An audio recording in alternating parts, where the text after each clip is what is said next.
If you've ever wondered if it's a good idea to go long as the market continually makes new highs, go ahead and hit that like and subscribe button, folks. Happy Friday. We are almost at mice down, drinks up time, but we've got one more day to go and we've got money to be made. 13 has started his vacation early for the Memorial Day long weekend, so I brought in a special guest. We're going to just go ahead and get right to it. Welcome to Benzinga Live Trading. Let's see if this actually kind of comes back.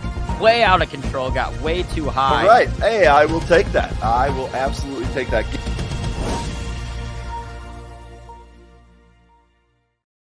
All right, folks, we are back. Welcome to another episode of Live Trading. I am your host, Ryan Faloona, and as mentioned, 13, we give him a day off here and there. He is off for today. He will be back on Tuesday after the Memorial Day holiday. Now, for those of you that are joining us from pre-market prep, I was going through my preparation here this morning, and I noticed that there was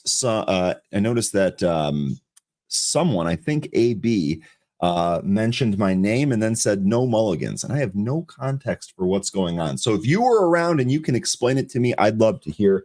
I reached out to Aaron and he didn't get back to me yet. So hope all of you are doing well here today. Go ahead and smash that like and subscribe. Let me go ahead and bring on our special guest, Andy from Mighty Soldiers Trades. Andy, how are you doing today? Hey, good morning, Ryan. Good morning, everyone. How you doing? So you're doing well, I'm assuming. Yeah, excellent. Very, very excellent, Ryan. Yeah. Okay, very, very excellent. First of all, Andy, thank you very much for filling in here for 13 as he takes some time off. And perhaps more importantly, thank you for your service and thank all of our veterans for their service. Memorial Day is Monday, so the market is going to be closed. Be sure to do something in remembrance of all of the great people that have served this country selflessly. So thank you, Andy. Well, if you don't mind, Ryan, one of the things that I did most in the service, or a lot in the service, is I hosted a lot of the memorial services. So it was very sad, but it was also good to help honor those that served. And we got to help take care of a lot of the widows and the wives when they were going through some really tough times too. So that Memorial Day means quite a bit to me. So thank you. Okay, good. Well, I'm glad that you can join us. Again, thanks for all that you do for everyone in our community and outside our community. Let's go ahead and get to the market here on a Friday. I know we've got about 20 minutes till we open up here. So let's go ahead and run down some of the things. You will notice that a new line has been added to the daily chart here in Benzinga Pro. I added the 65 EMA, so I hope to be able to show you some of the things that Andy is talking about. Of course, I will switch over to Trade the Pool when the market opens here, and we'll go ahead and execute trades from that platform. This is a great time to remind you that the stream is sponsored by Trade the Pool. So if you need help getting over that 25K day trading threshold, or if you just need more dry powder to execute your strategy, perhaps make more money, Trade the Pool is the place to go. Go ahead and check them out. All right, let's go ahead and dive in. Good morning to everybody out there. That was the other thing. David, he was talking about golfing today, and I asked him if he would beat Ryan. He asked Faloona, oh, dude, look, let me tell you something about AB. He would definitely smoke me. AB has been playing this game for longer than I have. He is quite good, and I am not quite at his level. I enjoy the game just as much as he does, but I have to admit he's better, and he would beat me probably 10 times out of 10. Maybe 9 times out of 10 if he has kind of a rough day. But that makes sense. David, I appreciate that. No shame. No shame in that. Zoltan, great to see you. Carmen, Becca, Beach Bum, Bosch, Jonathan, Jay Harris, Lynn and Randy, welcome back. You know, Jay Harris, if your local Dairy Queen is closed from November through March, you might live in Michigan. That would also work for Illinois, by the way. So, okay, let's go ahead and dive right into the market. Yesterday, we had the biggest pullback we've had in a long time for a single day on the market. One of the questions that I was asking our happy hour group and basically any of the chat communities that we have been talking to here is this the top, right? Is this the reversal? We also use the term blow off top. technically a blow off top really kind of lasts for a longer period of time or has more of like an amplitude up. So maybe that's not technically what this is, but this candle sure did feel like a reversal candle. Now, this morning, we actually drifted up a little bit in the after hours session yesterday. If we zoom into the SPY here, we can take a look at that. We actually kind of just drifted up a little bit towards the end. This morning, we traded up just a little bit, but mostly flat. Here's the one thing I want you to remember for today. We are about to go into a 3-day weekend. A lot of people, just like 13, have already started their vacation. I would imagine that today is going to be an extremely light day, both in volumes and probably in opportunities. Now, we're going to do our due diligence and make sure that we're here to talk about as much of the stuff as we see, but don't be surprised if today is not the most actionable day. And then furthermore, don't try to force it, right? If you've got something great, giddy up, go hit it. That's fine. But don't try to force trades on a day where it's just not working. Go touch some grass. Enjoy outside, whatever it is that you have to do. So I'm kind of expecting that here today. Wouldn't be shocked if this market kind of bounced a little. With it being low volume, it's going to be easier to move around. So just take it with a grain of salt. Real quick, Andy, do you have any thoughts on the SPY or the broader market at all that you would like to share with the group here? Basically, same thing you said, Ryan. Looking at pennies this morning, it doesn't look like we have anything great so far, and the list seems a little short as well. And then looking at the SPY, the 4-hour, we are bouncing just above that 65 EMA, so that's looking pretty good to me. But yesterday we pulled back enough to get a lot of people on Twitter crying, and the pain is real. I'm sorry for anybody that got caught in that, but anyways, so. I'm looking to hold here where we're at, or, I'm also looking, if we break down, I'm going to trade either way and have a stop, and it's going to work for me either way. But anyways, basically it was flat last night. It did work its way up just a little bit, but it just seemed dead. So if the volume's low, I'd be really careful out there today. Okay. Yeah. And I think that's really smart, and I'm with you. Okay. Good morning, 13. Glad that you are a viewer here today. I'll just say, if you're at some swanky beach with some drink with one of those little umbrellas in the top already here at 9 a.m., maybe you should just hop on the stream and show everybody the drink. In any case, just kidding, 13. Thanks for joining us. We're going to go ahead and make sense of what's going on here. All right, so SPY here again. I don't really think we're going to do anything big here today, to be quite honest with you. I definitely want to watch and see where it finishes. You've got some levels right here. If it does, in fact, break down, I'm skeptical of that. Gap fill down here to 523, maybe. I'm not sure though. I think this is going to kind of be a light day. One of the things I would like to do is kind of focus on some of the stocks that are moving that might give us an opportunity. I think with the opportunities being few and far between here today, I think the day trading opportunities are going to be concentrated around the beginning of the market here. Just my thought. We'll see if that ends up playing out. Let me go ahead and make this a little bit bigger. It's probably impossible for you folks to see out there at that size. Okay, now let's take a look at a couple of these here. First one's going to be ACAN. This is ticker AKAN. This is Aconda. Stock was, about what, 230, 240 yesterday. Stock popped over 6 here today, double topped right around 650. That is definitely going to be a level if this can get some juice. We're actually below the VWAP right here, but we're making higher lows in the pre-market. And despite pulling back, we haven't actually started any type of breakdown here in AKAN. So this is still in play until it isn't. I didn't really see anything here in the news. I know there was a corporate statement by a foreign issuer. I don't really see anything that's driving this here today. If you folks have anything, would love to hear it. This definitely one of the movers, though, here today. This is definitely going to be one of the stocks in play here. Andy, I'm never sure what stocks you have setups for going in. So as I cover these, I'm basically just going to ask you, no pressure if you don't have any plan for it. Did you do anything here in preparation with AKAN? Ryan, everything I saw this morning with every penny on my, I look at the top percentage gainers every single morning, and I just go down the list. And what I really like, and I've told you this before, is I like when I see a ticker that's working its way up that list, and that really gets me interested. But as of right now, I mean, AKAN and everything on this list is like a small penny stock or just something that, maybe we could watch it in the open, but I'm not expecting much. Okay. I'm with you there. If you or Alyssa could do me a huge favor and smile at Marty and call him Pretty Bird, I would much appreciate that. I can hear him squawking in the back. Needs a little bit of attention there. Okay. I'm sorry. Go ahead. He's a sweet bird when he, especially when he tries to take my finger off. Okay. Next stock on the list. We're gonna go a little bit out of order here. Well done deal. Let's go, Alyssa. Let's go. We're going to go a little bit out of order here. This one also likely to be in play. A lot going on here, and I'll be honest, I don't have this completely figured out. So if anyone from the chat has any ideas or hypothesis on what's going on here, I'd love to hear it.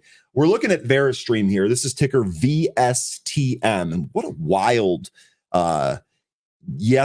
after hours and today this stock has had. Stock was trading in a range right between about 11 and 12 yesterday. We popped after hours on some data. We really sold off here this morning.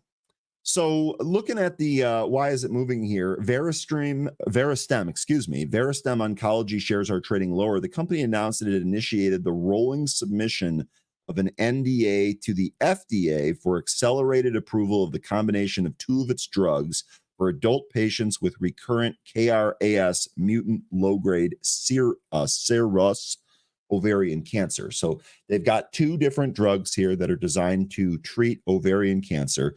If I go back to the news, it looked like this came out a little bit in two different segments. What's going on here? Come on. There we go. There we go. Okay, so they announced data Thursday. That was responsible for the pop in the after-hours session from its pancreatic cancer trial. Said 83% of the patients achieved a confirmed partial response. Now it was only 5.6, so sample size was a little small there. But then they announced the initiation of the rolling submission that I just told you about. This stock has reversed, right? It actually went higher first, gave back all of those games, went negative, and then went really, really negative. This stock down 60% here in the pre-market. So I think this honestly could go either way. I wish I could tell you for certain which way this is going to go, but I think we should be prepared for both. If this continues to sell off, I think it might test some of those lows. Eventually, though, the selling is going to be exhausted. And it's possible that the selling has already been exhausted here today and the stock bounces. One of the things I'd be looking for there is a strong move on volume through VWAP. We'll see if we get that. So VSTM, this is definitely on my radar. I don't know which direction it's going to be, so I'm just going to try and react to some of the price action.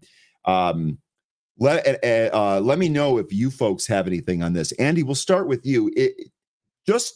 Is this even on your radar for potential trades today?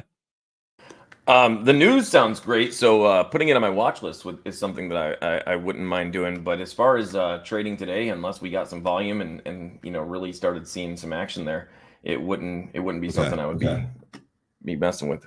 Okay, good to know there. Real quick, Tony D is saying adverse effects. Tony, I'm assuming that you've gone through this stuff here.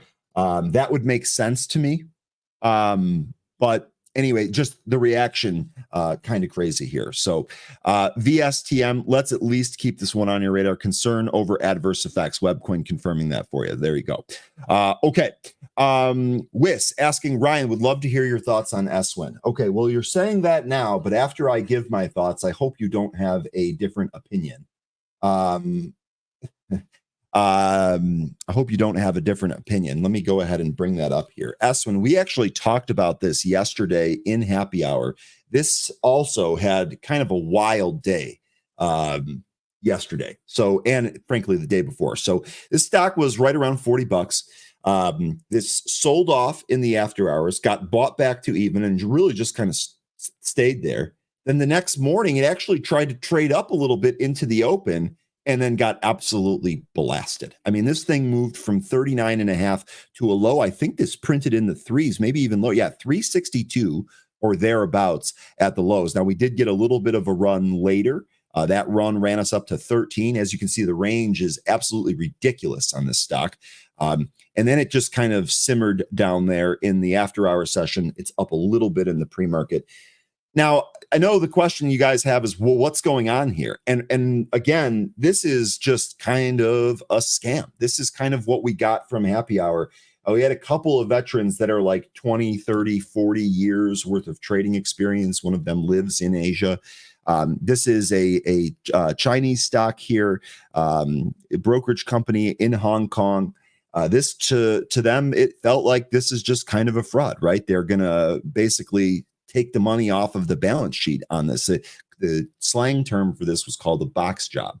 I'll say this, that this is at this point, this is for me, this is complete hands off. This is not something that I would ever trade. There's a gigantic halt risk here, both for the volatility and for just kind of shutting it down. Frankly, I'm not sure how some of these stocks are allowed to even trade on our market. I look at the price action from yesterday and I say someone really got hurt with this. Kind of sucks. Hopefully it was none of you. But in any case, I would be very, very careful with this one. I'm not going to touch this myself. If you're trying to play this for a bounce, there is nothing saying that this is for sure going to bounce. Could it? Yeah, anything can happen with stuff like this. So that's what's going on here. Like I said, lots of concern over this name was from our group of experienced traders, most of those more experienced than myself. Okay.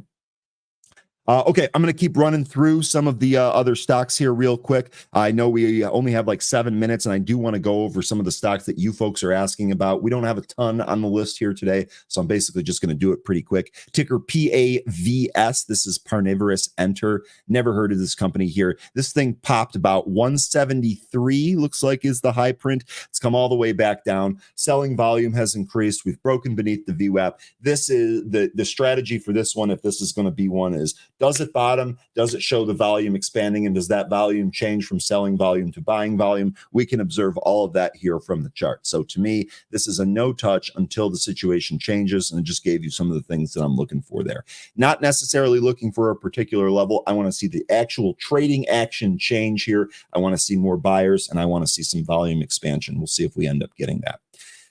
Next on the list I have is TIRX. This is one that we should all be familiar with. This is another Chinese name, but we've traded this one a bunch in the past. This has come on the relative volume scanner. You can see it's already having kind of a wild morning here today.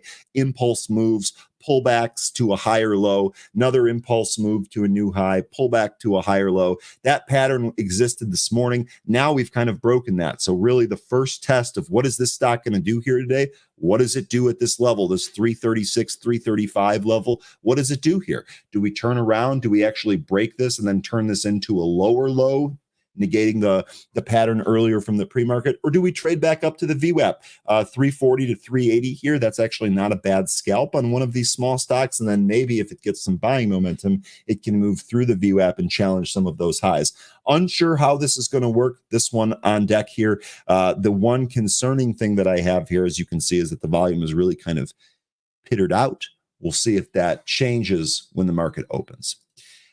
And Andy, stop me here if you want to go over any of these. I'm almost done. I just have a couple more to go through real quick. BSFC, Blue Star Foods, big pop here on volume, come all the way back, and it's already shown you that the VWAP is going to be the resistance. So again, very, very simple. 285, your downside support level if it can hold. Let's see if we can move back through the VWAP. To me, this really doesn't have any type of big upside juice until that VWAP falls. Better still if it falls on high volume. Next here is going to be FFIE. This stock needs no introduction. This has been a wild one for the past several weeks at this point. Yeah, several weeks at this point. Had a pretty decent day yesterday, right? We had a big rip out of the open. You folks were on top of this when it took out the pre-market high. That was a fairly good trade. Pulled all the way back down to that level and then bounced again, actually moving through the VWAP. The afternoon was rather uneventful. Today, it's kind of curling up. Looks like 140 is stopping it. Yesterday's intraday high, 147. Those are going to be two upside levels that I'm looking at here today. The one thing I will say, just to kind of borrow something from Jay Rice, when he was talking about the memes, when it comes to FFIE here, remember where this thing started. This thing was a 5-cent penny stock that nobody cared about. And now all of a sudden it's trading millions and millions and millions of shares of volume every day. I think the easy trades are done. I think from here on out, it's probably a little bit more difficult. Maybe the situation changes, but FFIE, that's what's going on here. We already talked about BSFC. ONMD, this was one from yesterday. This had all of its action in the pre-market. We had one pop in the regular session, and it just traded sideways. Looks like it's gearing up here again today. So we're holding here about 160, VWAP at 181. Let's see if we move up. And then the last one that I wanted to cover, just wanted to take a look here at AMC. We are still close to that recent meme craze. These memes, despite your view on the actual company and the fundamentals, these things can seemingly do whatever they want. AMC up a little bit here today. I'm not going to trade it. But maybe on a low volume Friday, the meme stocks are where the action is after the open. We shall see. Really quick cursory look at GameStop. Looks like that tried to pop here this morning, came back in to balance.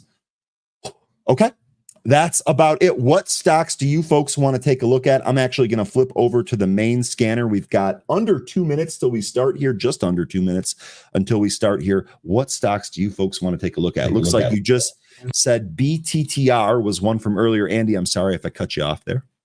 Oh, don't ever worry about it, Ryan. But one of the ones that somebody asked about was UPST, and I found it interesting looking through Peloton, UPST, and PayPal. I mean, the pain is significant there, and they're being held down right at that 65 EMA. So.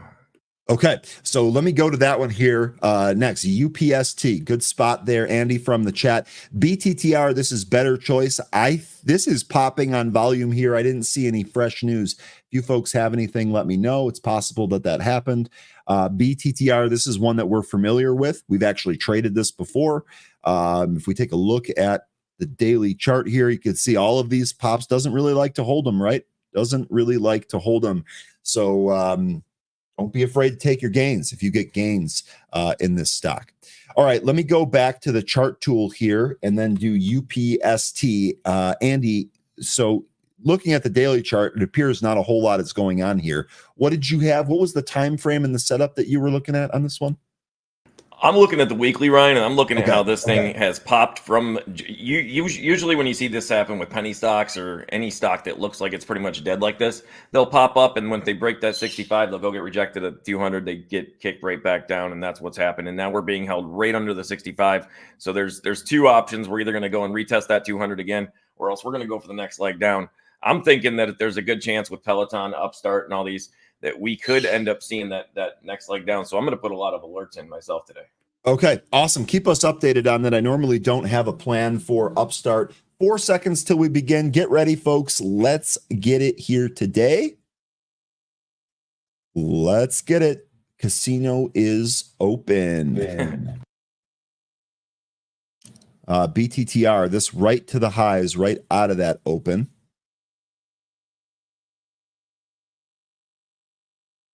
You guys, someone was you're saying Deckers Outdoor. This is ticker Deck. This had earnings, right?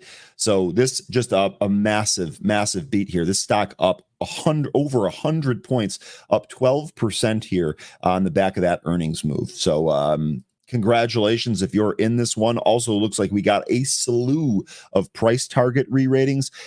These looks like maintaining buy, maintain hold, maintain outperform, maintain buy. So they're maintaining their ratings, just adjusting the price target. Big beat here. Let me look at the number. 495 EPS beats the 290 estimate. Big beat there. Sales 959 million versus 887 million. Big beat on the revenue as well. Decker's really getting it done here. Huge move here. Let's see if this actually continues to run on Decker's. Okay, let me get up some of my other stuff here.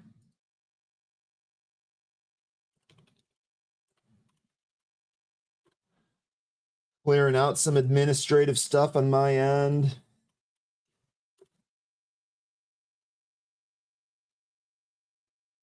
Let's flip over here. Okay. What are you folks taking a look at? Better halted to the upside. Indeed, that is halted here. 694.7 going to be the next test.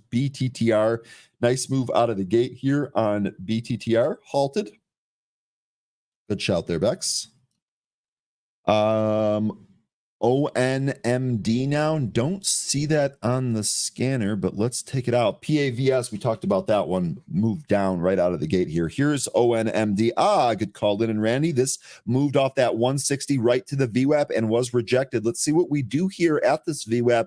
A cross over this might change things. Bosch Trading. Good morning, Bosch. Great to see you again. FFIE. Let's see how that's doing.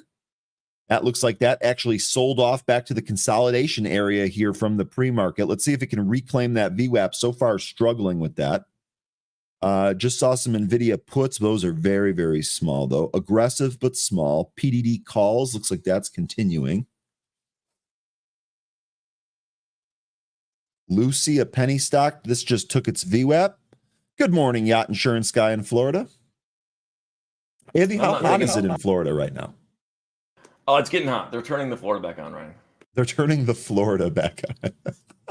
Okay. That's good. That's good. I think it was like 94, 93 degrees yesterday. So it's getting back to where it basically is going to be the whole summer. So Yikes. About 91 to 93 till November is what I'm expecting. Okay. So the people in Florida and Arizona are laughing at me as I discuss how hot that actually is. That is for sure. Okay. It's just really nice to have the coastal breeze. That makes it much more. It's okay with that. Coastal breeze, is that what you call air conditioning or not? It's the outdoor air conditioning. Yeah, it's the outdoor air conditioning, the big giant air conditioner known as the Atlantic Ocean. Zim here popping out of the gate here went from a 1950 handle to right above 20. So Zim rocking here. 13. Let me know if you reloaded on Zim. I can't remember. Zim, nice little 20 spot there. I'd be looking at this on a pullback. Beck said it's going to be 95 in Arizona. Yeah, I'm good on that. I am good on that. And TIRX is starting to hit the volume B scanner over here. 7.4 million traded. Okay, indeed. Right. And that one actually coming up off the bottom. 363, some size here. I actually might. Oh, it just jumped up there real quick. Good call here on TIRX. This looks like this is moving. That 363 spot has some size there. Man, I wanted this a little bit lower. I'm going to have to take it here. And they just took that size out, just waiting a little too much. Andy, that was a really, really timely call. I was just slightly too slow to take that right off that spot. They brought in a humongous bid here at 362. You know what? I might even, I'm chasing if I do this. Let's see what happens at VWAP. Do we break through VWAP or do we come back in? Big bid there at 362. That's still sitting out there. TIRX giving us the first trade of the day here. Sorry, I was a little too slow on that. Andy, this was a great call. Great call. Yeah, I also, just for fun, put myself into PLTR. I just think that this has potential to do some of that shenanigans type trades. You know, nothing that's like, you know, people that actually get the news and they think this stuff through. None of that here. I'm just buying some. Gotcha. Okay. TIRX looks like it's actually trying to get through this VWAP, doing a good job grinding the spot down. You had just mentioned PLTR. I still do like this long term. I just haven't built a long term position yet. I really should get on that. WIS mentioning SMFL. We'll check that here today. SMFL popping out of the gate here. It's really spready, though. I like this TIRX setup a lot more than this one. This moving, though. It's not too hot on the beach. Yeah, I'm not surprised to hear that from Beach Bum. OKLO. This one, interesting dip, seems to have got bought yesterday. This was a SPAC, I believe, that's currently in the de-SPACing process. No position here on OKLO, but this getting rolling. ONMD appearing on my relative volume scanner. This is moving through the VWAP now. Volume looks good here on ONMD. We might have something here. Let's see if this pulls back towards the VWAP and holds there. Sorry, go ahead. Say again. Did you just ONMD? You said that hit your volume scanner? Relative volume scanner. So yeah. Sebio asking, is anyone trading Nvidia? Bro, I think everyone at some point is trading Nvidia. it is without a doubt the most popular stock in the market at the moment. Looking at it actually right here, it looks like we're kind of breaking down from the VWAP here. This does seem, it's going to sound crazy, this does seem extended. I have no position in this right now. I'm kind of waiting for this to confirm the next move, and then I'll attack it that way. Nvidia here, this move looks like down. Looks like this is showing weakness until we can get back over that VWAP. Nicholas wants to take a look at CVS. Nicholas saying, thought CVS would gap fill this week. And maybe it is, but this week has just been sluggish on almost all of my moves.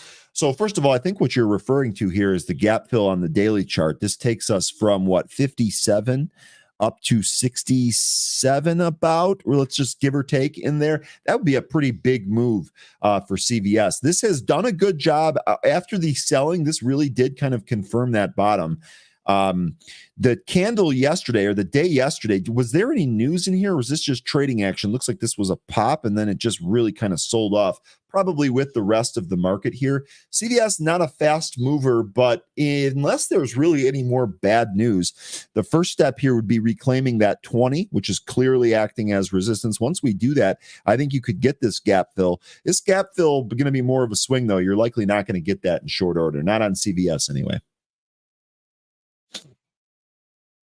BTTR up at the highs now, Ryan. 3 million traded, up 65% now. Okay, great. That was one of the stocks that was shouted from our community earlier. Here we go. BTTR. This actually looks like this is going. Great call from our chat earlier. You folks are on it. You love to see it. You love to see it. ONMD getting a mention here. That is continuing to push. Awesome. How did TIRX do? That got straight up rejected at the VWAP. Well, I'm glad I didn't chase, folks. I'm glad I didn't chase that. Otherwise, I'd be here sad trombone as the other stocks ripping through the VWAP and the one that I bought getting rejected. Order filled. Oh, that is the order filled trade. I need to like somehow download that soundbite and then replace it in my own. Let me know if you can find those on your computer or if Alyssa can help you with that. I just need the actual sound files and then I'll go ahead and update mine. Awesome. Definitely do that, Ryan. That would be sick. That would be sick. It's just the little things. Just the little things. If Nvidia is doing what it's doing, will we see a sell-off all day? We'll go full screen for this real quick. All right. We are going to ask the Magic 8 Ball, will Nvidia sell off all day today, Friday, May 24th? It is certain, folks. It is certain. The Magic 8 Ball's call on Nvidia is that we sell off all day. All right, all day sell off per the Magic 8 Ball.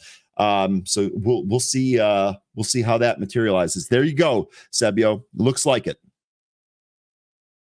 Mag 7's dropping hard. Let's roll through some of those here real quick. Here is Apple.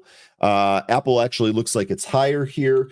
We'll check Netflix real quick. That's higher here, although it's coming back in. Meta actually looks like it's about to give this up.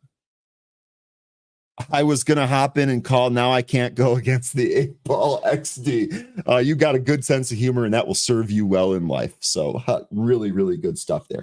Nvidia moving lower here. I just miskeyed my platform there. That one leading the way to the way down here. Take a look and see what's going on. My swing account is doing well. Okay, FMC. Where's Lion Atlas at today? FMC trading up after those ads from yesterday. Let's see. Okay. Like we're kind of just chilling here today.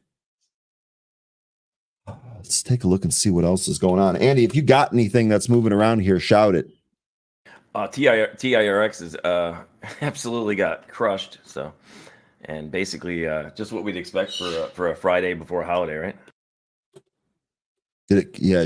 Oh my God! Look at that. Well, gosh. Sometimes the moves that you don't make are the best moves of the day. So far, that's the case here for me. ONMD, though, good Lord. OMG, right? On ONMD. This thing popping through that VWAP. You guys were mentioning that it's halted. Let me see. Let me check Pro here. It is halted. Halted here, 936.56. So we're actually expecting this to open pretty soon. BTTR, its second halt of the day. So here we go. We're getting some of these small rippers, Andy. Yeah, I just noticed that just as I got into BTTR. Sebio is saying that it went up right after the 8-ball said it was going to sell off. Okay, well, you know what? If I need to go exchange that and ask for a refund, Sebio, you're going to have to let me know because we can't be having that. Unless it's a really good contrarian indicator, then we can just outsmart everybody. That would be next. Sebio also asking, why is ONMD going up? We actually didn't have any news on this here today. Looks like yesterday in the morning, they reported greater than a 5-fold expansion of one of their network platforms. We actually covered that yesterday. Perhaps this is just a delayed reaction. Maybe it's just trading. Maybe it's just people trying to trade relative volume from yesterday appearing on more day trader scans today. That's what I would go with, at least so far here. AMD getting mentioned here. Okay, so that is likely moving the same way. Okay, so this is actually at the top end of the range. Let's see if it takes out that 162.55. Did Nvidia turn around here, folks? Yes, it did. That dip was bought. AMD, Nvidia, both moving higher. Now, how are the rest of the Mag 7s doing? Apple kind of gave back its little pop there, but is not breaking down. Netflix going from 6 to midnight. Look out. I'd just like to bring up, Ryan, that one of my main rules, maybe even rule number 1, is never put too much blood in the water. And I was listening to Dennis this morning, and he was talking about, if you show your orders that, basically there's some traders that will just go after you. So I like to keep my cards to my chest and anyways, just, yeah, I don't know what I'm talking about now, Ryan, but I started looking at this. It's Marty distracted you, didn't he? Marty's out there singing a song. I just started losing money, so. You started losing money. Well, we gotta turn that around. We gotta turn that around. Jake asking if we think AMD bounces today. Yeah. Maybe that's just really good timing there. AMD is bouncing. Actually took out that 162.55. See if we can get a little bit more of a move here. I will say, again, the big warning that I have here for today is I expect this to kind of be low volume, low participation. That's my expectation. If we don't get that, we can adjust. But I really don't necessarily want to get trapped in something that's just not moving around here. TIRX continuing to break down. GH coming back in a little bit. How's Zim doing? Zim going for 21. Zim above 21. Let's go.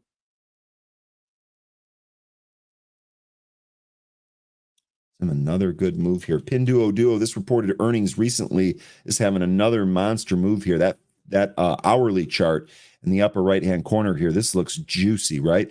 We had impulse move, pullback, retest of that level, smaller pullback, and then boom, right through it. Right through it.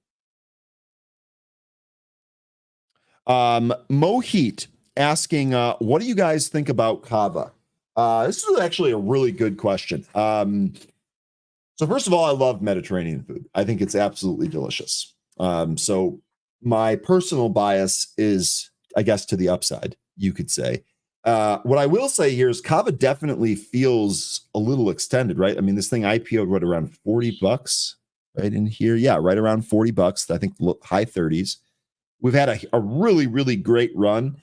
I know some people that own some pretty big positions in this. I like it.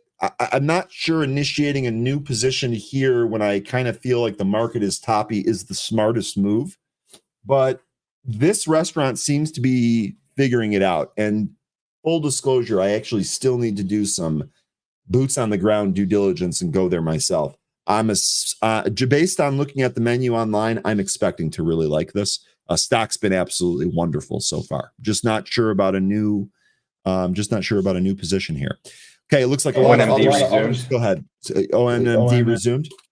Yeah, resumed, popped to the highs here in ONMD. There we go. That one is the ripper here. Now, is this what you said that one of the things that you like to look for, 100% rippers on the day? This thing's at 77% right now, so we're almost there. I mean, every any day is a good day with 100% Ripper, Ryan. Especially if you're in it, right? Yeah, especially if you're in it. Especially if you wait for the nice pullback. Lucy, by the way, that's that penny stock that you folks are taking a look at. I can't pull it up here and trade the pool. That did break out of its sideways formation, so that's moving here towards 30 cents. Frankly, ONMD, the better play here. This thing's absolutely ripping. Is Kava the new CMG? So a couple of things here. So it seems like that. I mean, here's the thing. Kava's really going to have to perform. And one of the really good discussion, I hadn't even thought about this just because I like both of the types of food so much, but a really good discussion topic that originated in our happy hour discussion. Is Mediterranean food the type of food that has the appeal of, let's just say, a burrito? What I mean by that is, like, first of all, I feel like almost anyone can eat a burrito almost any day, right? Like, you go to any place in the United States or even in other parts of the world and you say, what is this? And they'll be like, that's a burrito. I'm not sure you have the same knowledge for a lot of the Mediterranean dishes. I'm not sure people feel about tzatziki sauce as they do, or tahini sauce, excuse me, like they do about. I'm getting offended a little bit, Ryan. I don't mean to offend. I don't mean to offend, but please understand that human beings have different viewpoints, and that is part of life. Okay, so basically, I just got to tell everybody that if you're anywhere near Southfield, Michigan, and you see a sign that says CK, Cafe Kebab, Mediterranean food, best place on the planet. When I was at Lawrence Tech, I went over there every single day, and I didn't get tzatziki sauce because I'm not really into that. But dude, taking some of their amazing steak kebabs and wrapping them up in one of those rolls and putting the rice in there and then putting that garlic paste all over that, then squeezing just a little bit of lemon, maybe throw your onions or whatever you want in there and eat that. I did that every day. I probably gave them, I don't know, at least $10,000 while I was going to that school. So anyway. There you go. That is some firsthand intel right there from Andy. He is someone that can eat it every day. Look at that. How about that? Really quickly, shout out to the kebab place right by the office in downtown Detroit. That's also phenomenal. Indian restaurant there is also really good. Okay. Marben, talk money, not food. We are talking about a food stock. If you do not like the discussion, there is an X in the little upper right corner of your browser you can click on, and everything will be made better for you. Alyssa says, I'm hungry. Yeah, I know how that goes. Okay. I'm Greek and I don't love Greek food. There you go. That's how it goes. ONMD, by the way, this did stop right around that pre-market high, broke it a little bit, but really kind of hung out there right at that top level. We'll see if this comes back in. Let's see, TIRX, that is continuing to break down. How's BTTR doing? That is resumed lower, although this is holding that 570 area. We'll see if this gets rolling here. Go ahead and flip over to some of those. Works also appearing on the scanner, WORX. See if that can reclaim the VWAP here. Seeing so basically, more Ryan, calls. back to the Mediterranean, if you don't mind. That was a prerequisite of hanging out with me. Anytime that I would hang out with somebody new, I'd be like, so you got to go to this restaurant. This is the best in the world. Let me just make this for you. And I never had a complaint yet. So the place is amazing. Yeah, I have stuff like that too. I'm like, I really just, like, this is so good. I want to take you, like, you need to experience this. And I like when other people do that to me. That helps broaden my horizons there.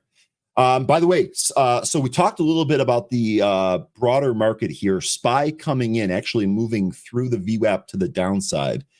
Volume is not crazy here. No reason to panic or anything like that. SPY is moving down.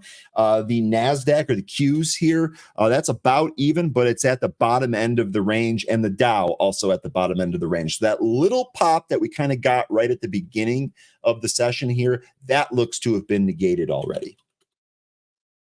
Oh, and by the way, appreciate you, 13. Kava, I think you said Kava reports next Tuesday. Was that what that is? Let me get that date there for you real fast. Kava reports on Tuesday. Thank you, 13. Thank you, 13. BSFC's on the move again, too. Okay, let's take a look at that. BSFC. That actually broke its VWAP on volume. This is what we want to see on some of those. Awesome stuff. This was actually on our list here from this morning. This looking pretty good. BTTR broke beneath its VWAP, but it's trying to go back there. We'll see if that takes its VWAP out. BTTR. I think so far everything I touched went red, other than some profit I took earlier. Okay.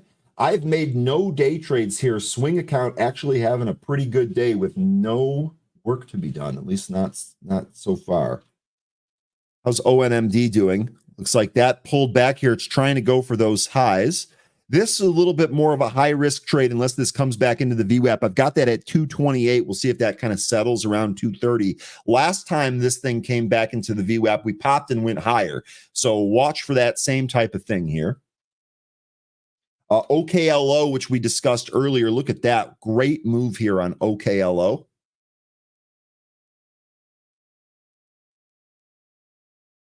So there is, you know what? This so far, there is some stuff. This is in memory of 13 and Lion Atlas, and I guess in memory is the wrong thing, but shout out to you. FMC trading up a little bit here. Let's see if we can keep trying to trade up.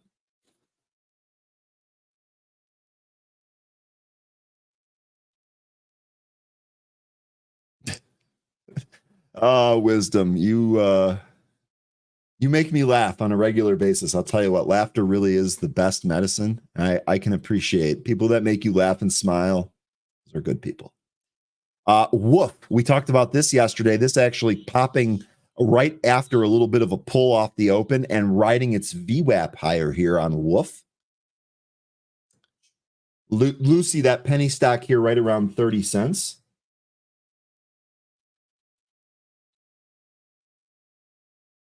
MRUS.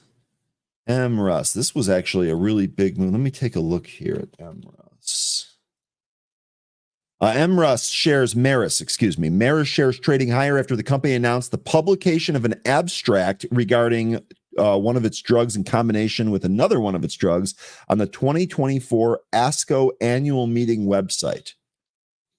Well, this is a 30% move on MRUS. Let me know if you folks know more about this. This one I'm actually not familiar with. I'll see if I can get anything from my network there. Yeah, see at 13. Look, that was one of those things where as soon as it came out, I was like, oh, let me get it back. I was like, nah, I didn't mean it like that. You're just on vacation. You're chilling. You're chilling. I'm your medicine for the soul, better than chicken soup. All right, we'll take compliments on a Friday. That will get you everything, Wisdom. That will get you everything.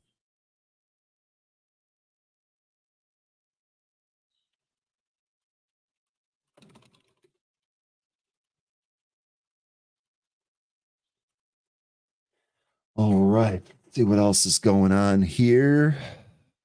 BTC losing ground. BTC did roll over. It looks like it stopped at that 67,750. Didn't quite get to 68K on the futures chart. Did start to roll over here. BABA trying to push through the pre-market high. Take a look here. Good to see you this morning, Christopher. Here you go. And look at this. Look at like this action here. This is very strange. That is 80.80 is the exact spot that I got there, Chris. Let's see if we take that out. 80.77, the intraday high, and we're right there. Pretty decent setup right ahead of this potential break. Appreciate this, Chris.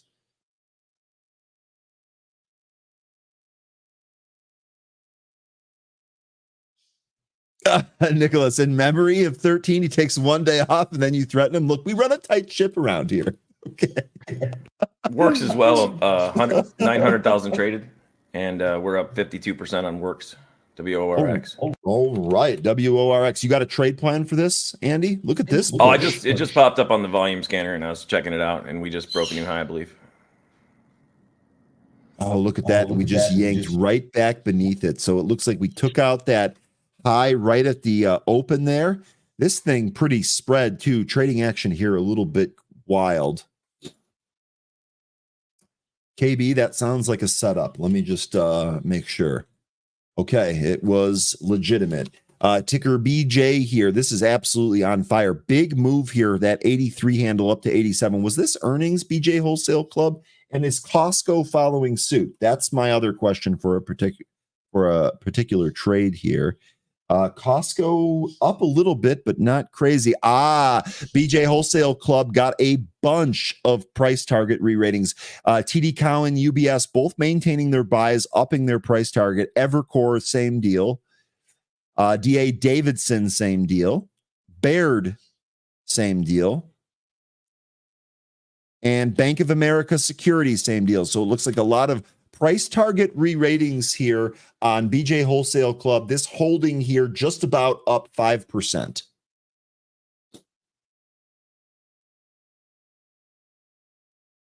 Did they have earnings yesterday? They did. So yesterday morning they had earnings. Looks like a beat on non-GAAP EPS. Revenue beat. Those were very, very close, though. Not huge beats there.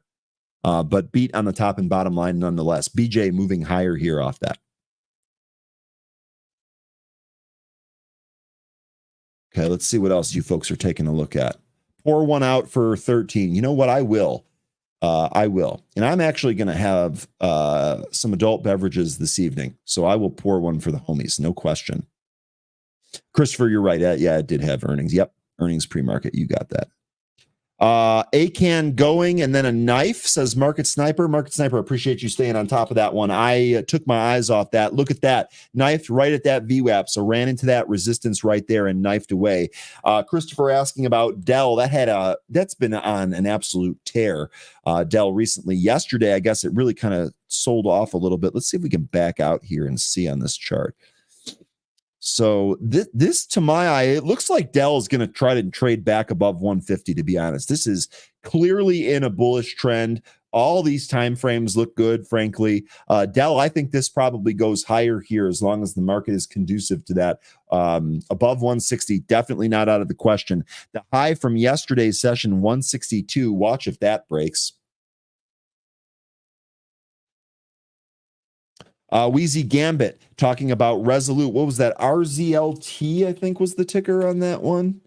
RZLT. Yeah. So this is interesting. We were talking about these for day trades, not overnight swings, Wheezy, but glad it's working for you here. The good news that I see on the chart, looking back to yesterday's intraday session, the volume was not really impressive, but you can see the day before we really kind of came in. And then yesterday we had really no scares about breaking down further. Stock popped, came back into the VWAP, broke those highs, and then really kind of flagged here. Now we're going higher here. I would wonder, Wheezy, if we could actually get back towards this 350. It's only 30 cents away from where we're at. Not saying we're going to do that, but that's what I'd be looking at here for a potential trade. Probably light and partial position there if that ends up working. Glad you're able to benefit from that though. ONMD, this coming back into the VWAP. Let's see if we get a trade here on ONMD. I'd like to actually do something here today. Adult bevs and hockey. Yes, please. Lynn and Randy, who's got it better than us? I don't know. It is a Friday. The weather's nice. We got the NHL playoffs going on tonight. I woke up today. I mean, who's got it better than us? Nobody. Market's getting some volume right now. Indeed. And actually, the last time we took a look at the market, the SPY looked like it was rolling over. The opposite is in play now. SPY getting bought back up, moving through that VWAP. Let's see if we set some new highs here. Andy, that was a really timely call. This is going on across the market too. NASDAQ doing the same thing. Dow a little bit behind, but still moving higher here. Bourne says waking up is a good thing. Look, it's the little things in life, right? Bless up.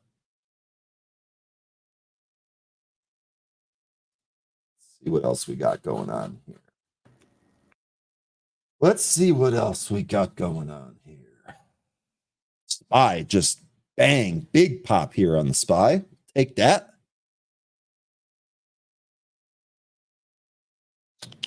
Happy Friday, ladies and gents. Let's end the day by giving me your money. Jesse, I was trying to echo the nice comment there. I don't know about that at the end there. FYI, the 8 ball was wrong, and I got a call on Nvidia with profit. Okay, well, the day is not over yet, so let's see what's going on. Actually, you know what? The 8 ball is straight up wrong. You're right. We asked it something very specific. We said, is it going to sell off all day? And the answer is it was certain, right? And the morning is part of all day, and it's not really selling off. It's bouncing here. Let's see if it rolls over and validates a little bit of it. Otherwise, we might have to reach out to the manufacturer on that. But I would return it. You might be right, Sebio. FFIE getting mentioned by Bosch. I haven't looked at that in a little bit. What's going on here? FFIE maybe coming up off the bottom. Ride getting mentioned by the group. RYDE. Ooh, nice move there on Ride. Netflix moving higher here. Goldman Sachs moving higher here. Apple back up to the highs, by the way. We took a look at Apple kind of selling that initial pop there. That went right back to the highs. Neville's just throwing out falafel. I mean, why the hell not? Falafel's delicious. IPW getting mentioned by the Crow here. That's actually pulling back to the VWAP. AMD and Tesla. Okay, so look at AMD. Remember? Oh, man, this... Sometimes when you look at too many things, you miss the things you should focus on. This AMD move is perfect. This is exactly what we were looking for. You had this nice reversal here, and then this impulse move kind of back tested this 162.50. The last time we brought AMD up here, I mentioned this level. I said 162.50 seems to be the level. We've back tested it. Now we're pushing away here. Up over a 1.5 here, giddy up. This was great. Jake, thanks for bringing this back. I should not have taken this off my screen. And really quickly, folks, just as kind of a strategy, Andy, if you have anything, please interrupt me. I feel like I'm just rambling at this point. If one of the things that I do for stocks that I'm watching, I have multiple screens, right? I got 4 screens in front of me. And one of the screens on the left, I put up a bunch of charts. And these are the stocks that I'm watching, because sometimes if something happens, just glancing at that screen will remind me. I took AMD off. I don't have it on my left-hand screen here, and we missed a perfectly tradable move. Perfectly tradable move on this back test of 162.50. Jake, appreciate you keeping your eyes on the prize, my man. And then remember the relationship trade that 13 gave us yesterday. AMD and Nvidia CEOs are cousins. Force of habit. Andy, I'm sorry for running you over there. Just decided to close out flat and close my trade in. Ryan, I forgot all about this. I had a really small position, but I forgot about my TIRX, so that position is dead. Okay, so that rolled over, and that was just loss booked, so it doesn't get crazy. Yeah, it was nothing bad, Gotcha, but gotcha. still, it was me. It was playing disappointing. Where I We want all the trades to work. Works here. Looks like this might be going for the highs. ONMD looks like this might be going for the highs. Watch these two. I'm not in these. I wouldn't buy this here. I'd be trying to add this at the support level. I think it's interesting that BTTR is actually holding here on the. I got the 15-minute, and it's right here holding at the 9 EMA. BTTR, by the way, if this is a move back towards the VWAP today, this is actually a pretty decent day trade. So good point about this holding here. It is spread, what, about 10 cents, 11 cents here. So a little bit more of a spread than I'd like on a name like this, but this is actually a pretty good spot.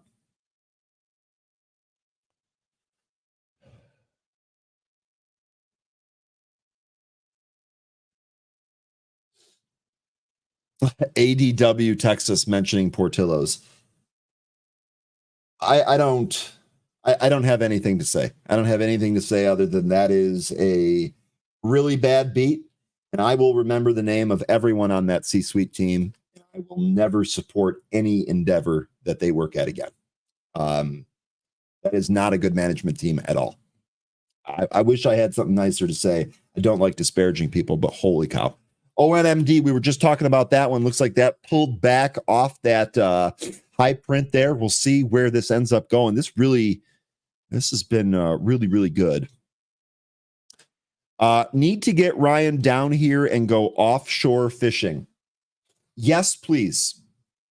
Yes, please. I do love fishing. Love to make it down there. I don't know about this 95 in summer where the sun is 10 feet from your head. I don't know about all that, but I would love to do that. And let's get Born to Be Free and Andy in on that trip too. I got to tell you, Ryan, that honestly, in Michigan, I was hotter during the summer. I mean, it was hell. It just got really, really hard to deal with because it was humid and it was hot in a different way. Here with the ocean breeze, man, as long as you're near the coast, I think you'll enjoy it quite a bit. Born says, bring your clubs. Born, I cannot recall the last, actually, yes, I can. The last time I got on a plane without my golf clubs was my trip to Arizona because I was going to watch golf and not play. Otherwise, the golf clubs in the travel bag, they always come with me. You never know when you're going to get a good golf course. ONMD here, this is still in play, folks. Netflix, and really? Netflix, real strong here. Do we still consider this Mag 7?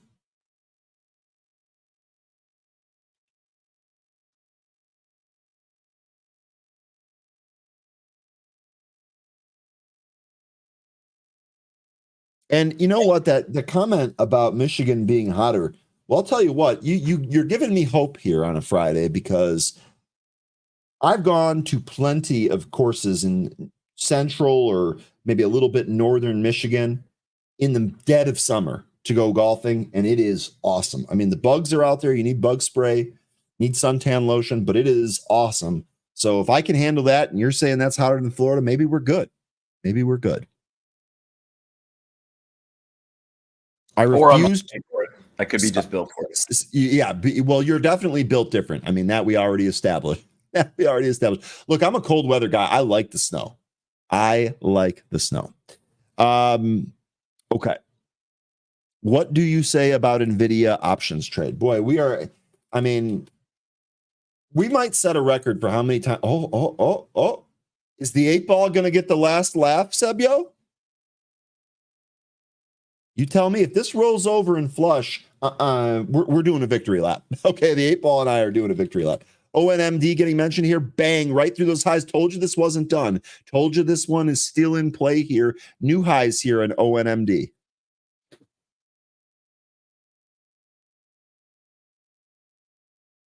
Just make sure you're not short Boeing whilst deep water fishing. You get a 1-up for using whilst in a sentence. One of my favorite words. My boy Spieth, an early 59 watch this morning. Tell you what, Jordan Spieth has really kind of disappeared. I'd love to see him go out there and make a 59. Good Lord.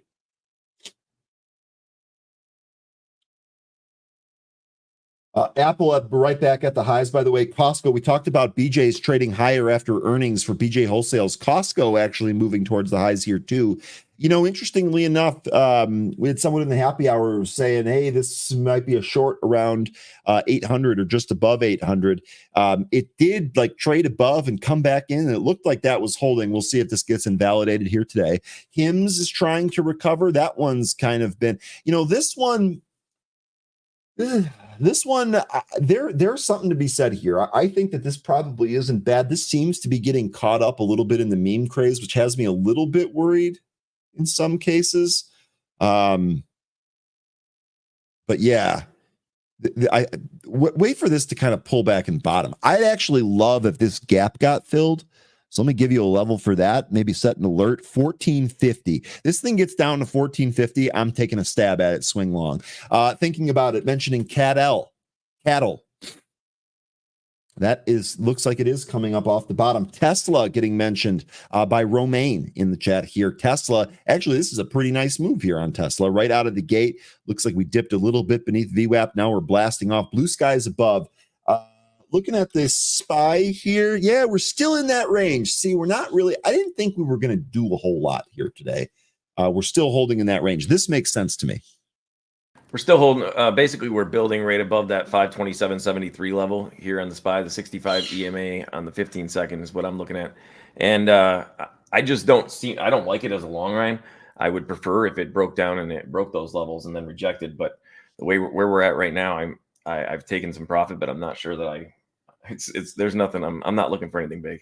Yeah, you and me both. The fact that you got any profits on SPY here today is impressive. I would have taken them too. I also am waiting for a breakdown. I'm skeptical that we're going to get that today, frankly, but that is something that I'm kind of looking for as well. Let's just check back in on ONMD here. That it continues to rip above 3 now on ONMD.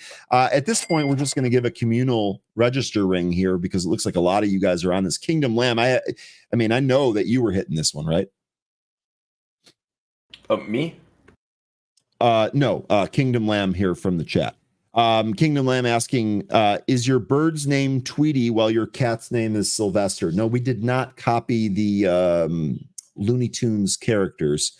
My bird's name is Cleo and my cat's name is Buddy.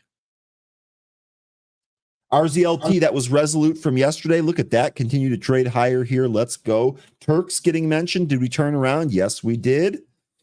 I have to take this opportunity, Ryan. If anybody watches Ozark, you know my bird's name. It's Marty Bird.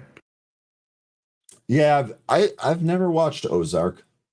Dude, you're missing out. Ozarks? Is it called The Ozarks? Is that? No, I think it's just called Ozark. But Ozark. Yeah, I'll look into that. Dude, I can't even watch shows these days much, but that one I could probably watch it again.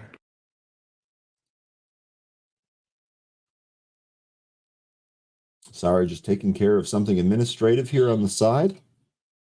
And so far, that PLTR I bought earlier is looking pretty good. Well, not great, but it's green, so green's good, right?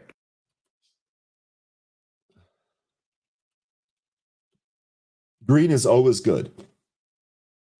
Unless it's, well, most of the time green is good. Yeah, I find it hard to watch shows these days.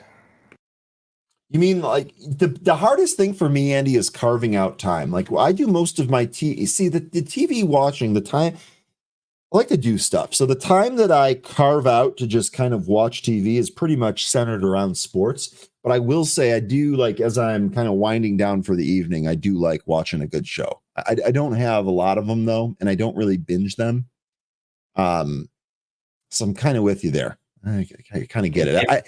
I'll say this, like when I'm having discussions with teammates at work, a lot of them are like, oh my God, did you see this episode of this season? I'm sitting there, I'm like, oh God, I hope people don't ask me because I have no effing idea what they're talking about. Like I just have no frame of reference. So that's just me. I'll just say this too. If you haven't seen Rome on HBO, it's an old show. Definitely worth watching a few times. Okay. Carmen here. Carmen, good morning. Hope you're doing well on this wonderful Friday. Ozark, a twist on Breaking Bad. Interesting. Lost was good for me back in the day. Kingdom Lamb capitalizing Lost and trolling people as he's going to think that that's a ticker and then clarifying it.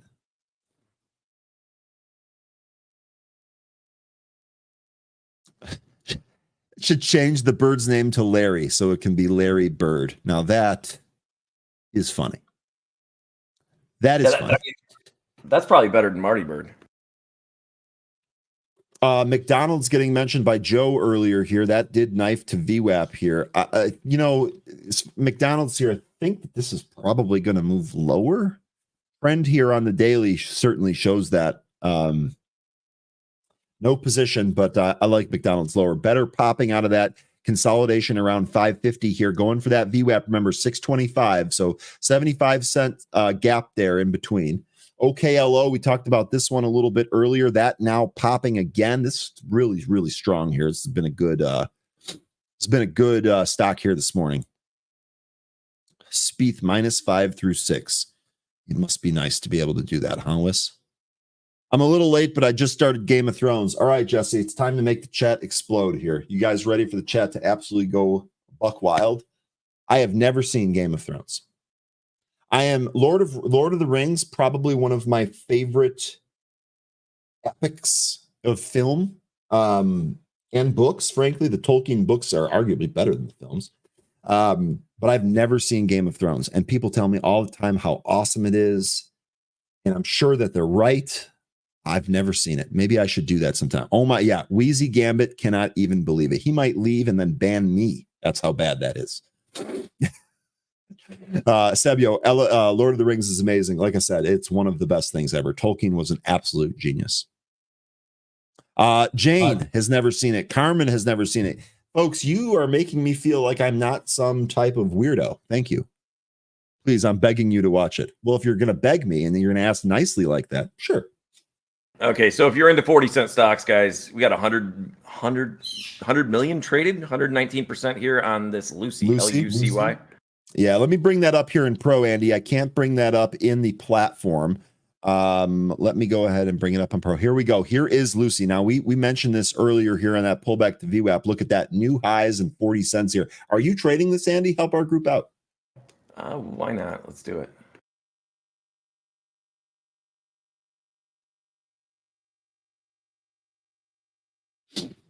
Yeah, I've read Lord of the Rings about 10 times. That's impressive. That's more than me. I have read it a few times. It's really, really good. So that's good stuff there. Ryan, you're in good company. Hey, I love good company. I love good company. Okay. Let's see what else is going around here. Let me check. FMC continuing to trade up, by the way. Goldman Sachs continuing to trade up. Again, though, some of these moves here, remember, we talked about the market being very, in fact, let's check some of those volume numbers here just so I don't ramble about it. Let's actually put some data to that.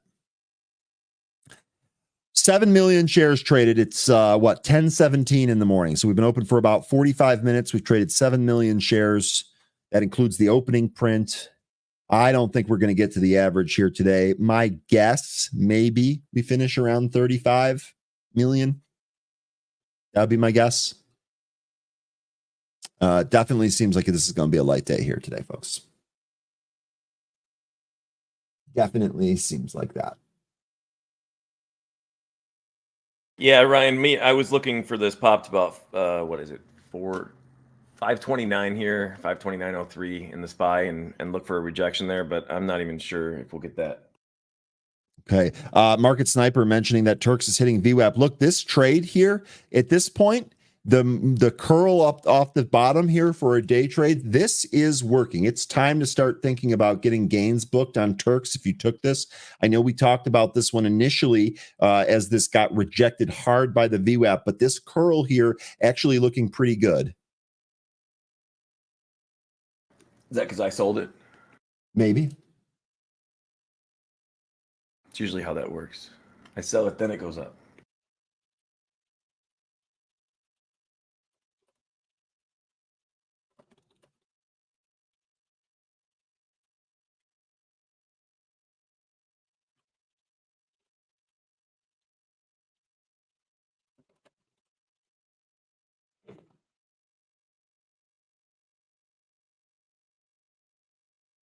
AMD to the moon.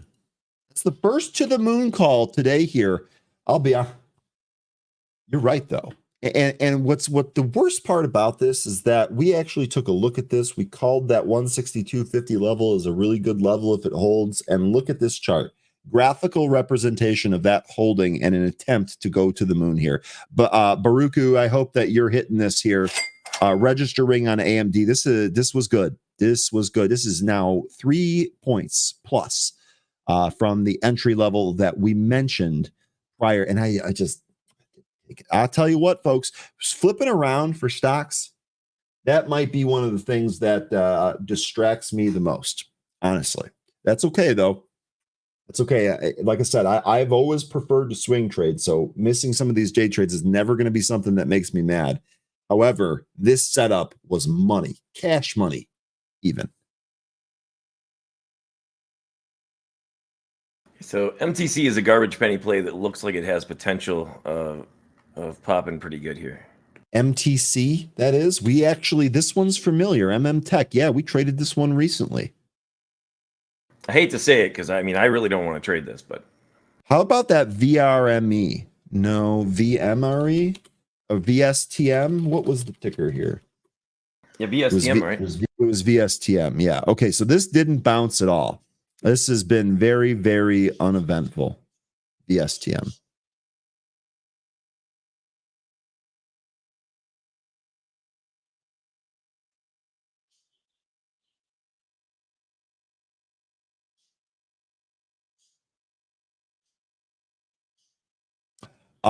It's dark says, give me a good option, please. Okay.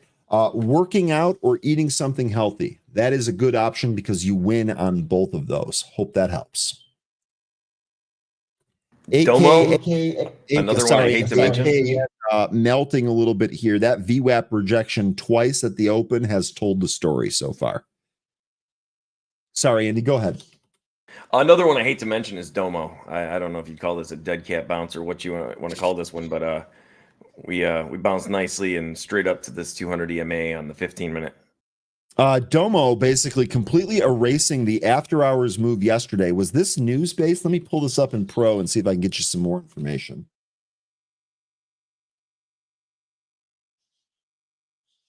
Domo shares were trading lower after the company reported a mixed Q1 and issued Q2 guidance below estimates. That has been the death knell for some of these stocks. But Domo completely getting that back here. Nice little power move there for Domo. My thing with Domo is it seems like it's done, though.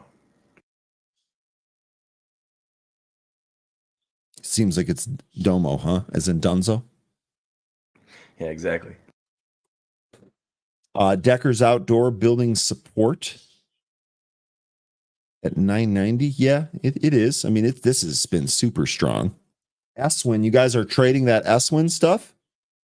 Okay, it looks like you got a 5-cent move. This thing totally rolled over. I would just stay away from it. There are better things to trade than this one. Definitely. How's BTTR doing? Okay, that came back in, but might be curling back towards the VWAP there. I still have some BTTR. Okay.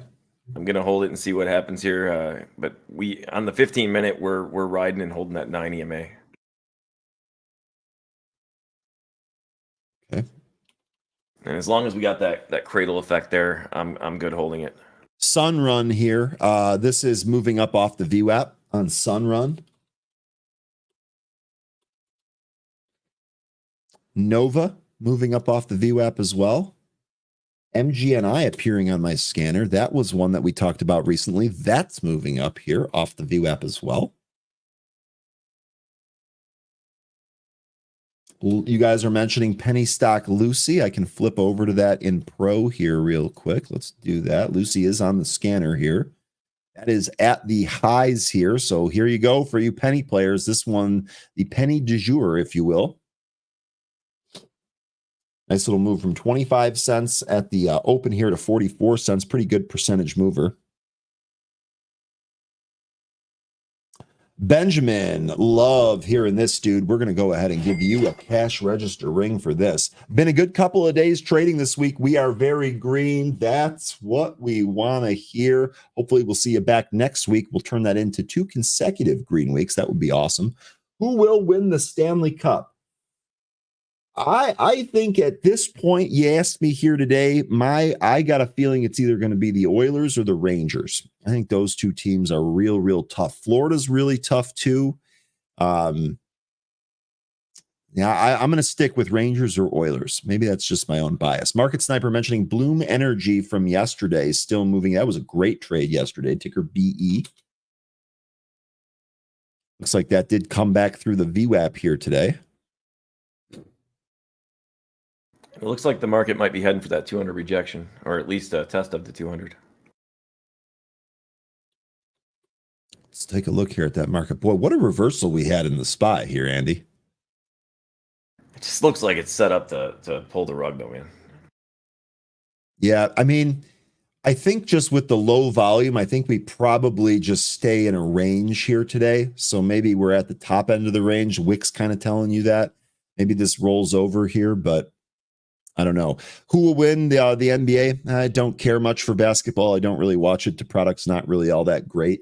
But from what I have seen, Dallas looks really strong. Dallas or the Timberwolves. Is that series over? Gosh, I'm embarrassed. I don't even know. Let me check. Dallas. No, that we just saw the game 7. Yeah, no, that series is still going. I think the winner of that series is probably going to do it. Timberwolves and the Mavericks. That would be my guess.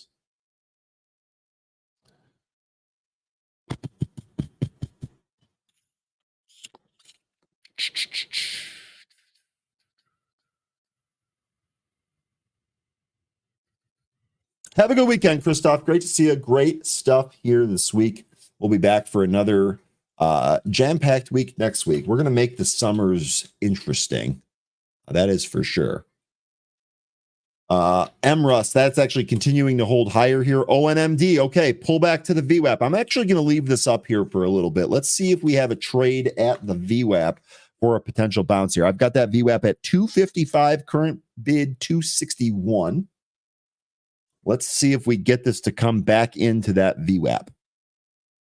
Innovative Solutions and Support, I believe, ISSC, looking sort of interesting. 350,000 traded almost with 34.7%. What was the ticker again? I'm sorry. ISSC. ISSC. Let me bring that up in a different window here. I do want to watch this VWAP interaction here on ONMD. Tell you what, that intraday chart looks awesome on the ISSC, Andy. This director buys 15,000. This was, yeah. And then, you know what? That took it right back to the consolidation area that it had right around 660. I know we're a little bit higher here. That 200-day at 755, that's your next target up there on ISSC. All right, let's see what we do here at the VWAP INMD.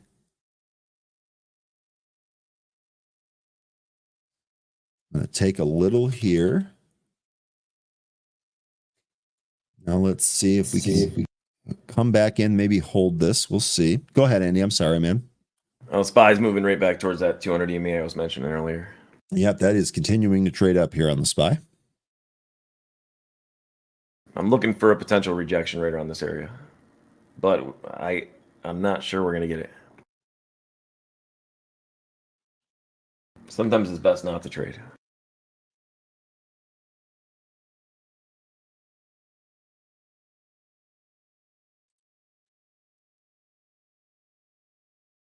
ONMD starting its bounce here. Let's see, though. The tape looks like pure blood on ONMD. So when there's blood in the streets, we should be buying, is what you're saying, Kingdom Lamb? Yes, no, maybe so. I don't know. Lucy rocking up to 54 cents now.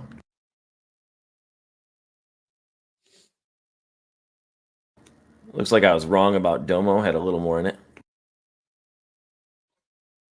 Let me actually bring that up here while we're waiting on OMD to get rolling here. We might be coming back down to VWAP. See, all I had to do was just kind of talk about changing the ticker a little bit there, and it was like, oh no. I don't know, Ryan, looking scary to me. Be careful. Oh, we will. We are careful by adjusting our position size so that we don't ever really do something terrible here. Right? Never put too much blood in the water. Never put too much. That's weird. I got it. Awesome job, you guys that are trading Lucy. Remember, penny stocks not the top thing that we look at here. Awesome that you guys are taking it, though. Also, another one worth mentioning is process over results or process over outcome. Jane saying, lol, not sure why I'm laughing, but that's my blood in the street on ONMD. Ugh, Jane, I'm sorry about that. Yes, Lynn, yes, we are doing the walkthrough for the Benzinga products here today. Let me actually check in with Jacob and make sure he's available. I didn't talk to him yet today, but I believe that he is. Let me just confirm that. We good for walkthrough today? I am. I'll get you that confirmation here in just a sec, Lynn and Randy. But yes, the idea is to try that here. Now we're falling here on ONMD. Add right at that 250 if it comes down there. Okay, we're going to add right here. Up. Just as we added, it started to fall off. So now what we want to do is we want to get this stopped out. Oh my God, what a terrible ad right there. Yes, sir, I'm listening live. Okay, so Jacob actually heard you. Jacob actually heard you, and yes, we are doing that. Okay, let's see if we can get a bounce here in ONMD. If this really breaks down more than this, let's see, we've got the low here at what, 33? Yeah, if we can't hold this level, we're going to be out here. Really, really tough ad at that VWAP. VWAP just kind of delayed the move down here. Kingdom Lamb, it looks like you were correct. Dan, I will check in on Zim here in a sec. We took a look at that earlier. Just give me a sec here. And actually, let me go. I can actually do that now. Let me get this stop set here right beneath this.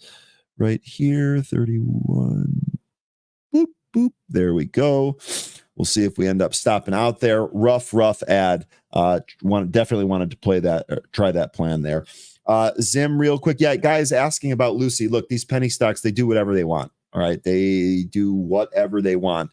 One of the reasons why I don't really look at them. Zim, Dan here, you're mentioning Zim. You gave no other context for it. Zim looks like this did come into that VWAP and maybe trying to push away from it. That would be sick. That would be sick. IPW being mentioned by Crow. Crow, that is another VWAP bounce there.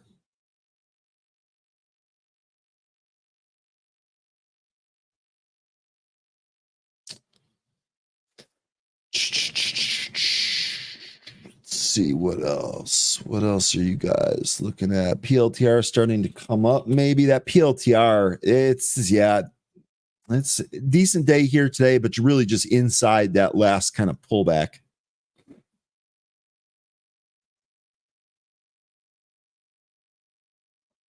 Let's see. Again, I don't have anything on Lucy news-wise, folks. That just looks like momentum. Maybe some relative volume trading there. What did it do yesterday? No, this thing was nothing yesterday. That just looks like a momentum trade there on Lucy.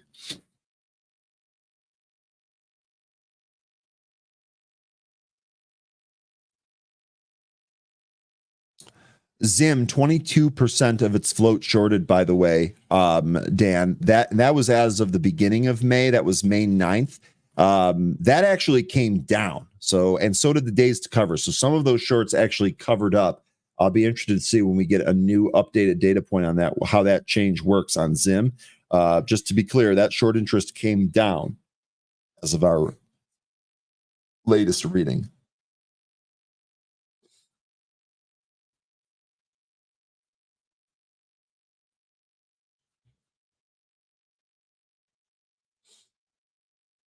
All right, let's take a look here. Hey, check back in on ONMD. Okay, maybe we bottomed. Let's see if we can reclaim that VWAP there. That'd be juicy. Showing some good patience, not stopping out of that too early. We'll see, though. NVAX here, is that... Come on. What is going on with this order entry? Or this thing? My God. All right, NVAX, right back up to the top here, 1580. I'll be right back, Ryan. Okay, take your time, Andy. Pan W getting mentioned here by Chris. So this did really well after that earnings pull, didn't it? Let's see if it actually breaks out here. 318.90. Let's call it 319, right? 319. Let's see if we can actually break 319 to the upside here. On Pan W. I think eventually if we get that, Chris, as far as a trade here, this is eventually going to be a gap fill trade up to 360. And I'm kind of watching that. I'd like to know where you're at with this one. Are you in this? Are you swinging this? This is an investment. I know this is best in breed for cybersecurity, so you might have like a core position in this one.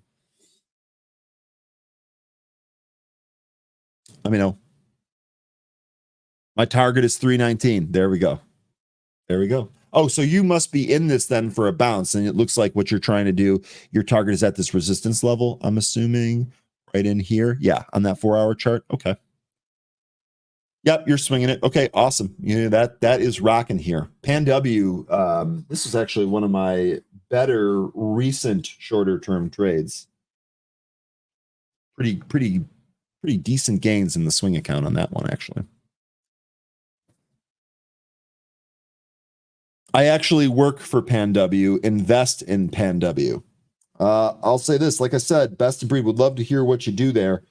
Pan W has been a big winner since I've been kind of following it. It has just been a great stock, great company. Welcome back, Andy. Thank you, Ryan. Yeah, so I did take the short here at this 200 potential rejection on the SPY. In the futures, actually. Okay, I was actually just going to comment on the SPY here. It looks like after that trade up here, it kind of just slowed down, not really breaking down. Again, I think we're kind of range bound here. I'm not sure we have the greatest action here. I don't really think we're going to do a whole lot here on the SPY. Trading the range seems to be probably the best move. Right. AGBA, I don't I don't know about this. With this, I would not swing this one. This would only be a trade for me. That doesn't mean that's the right move. I do threat data platform testing. Is that like pen testing? Are you basically... I stopped out, by the way, in ONMD. Brutal trade there. I'm sorry. Hopefully you folks didn't follow me into that one. VWAP did not provide any bounce at all. You guys that were making comments about blood in the streets, that is continuing here. That is continuing here on ONMD. We'll see when that ends up turning around, if it does.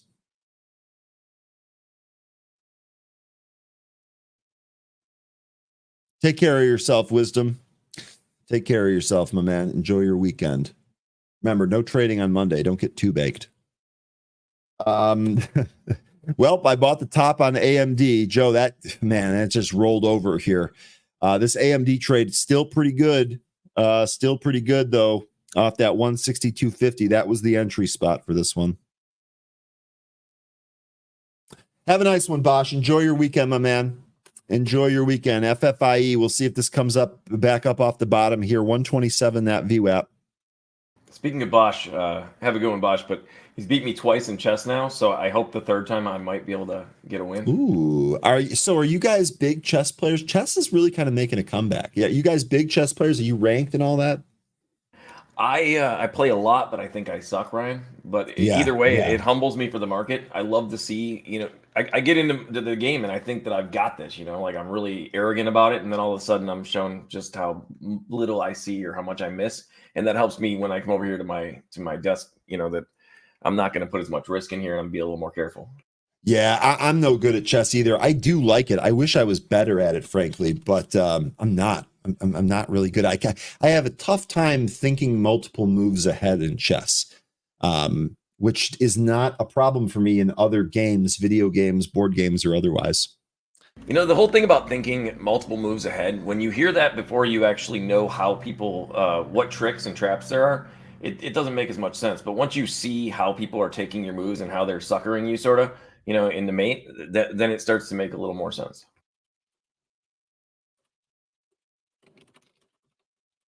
I've got a trick. I get them on at least 50% of the time if you ever want me to show you.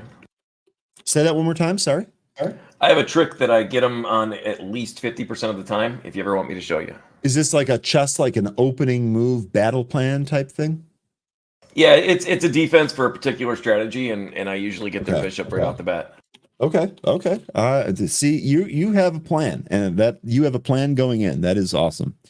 Coin here. Whoever mentioned coin really quickly. Eva, good morning, Eva. Hope you're doing well on this lovely Friday morning. Coin here, nice move off that VWAP. Interestingly enough, this followed the Bitcoin move. So we talked a little bit earlier about Bitcoin kind of rolling over at that 67.5 level. It broke through that and really attracted some more buyers. We're up here at 68.1. Looks like we're trying to go higher here on Bitcoin. You're seeing that in the coin chart as well.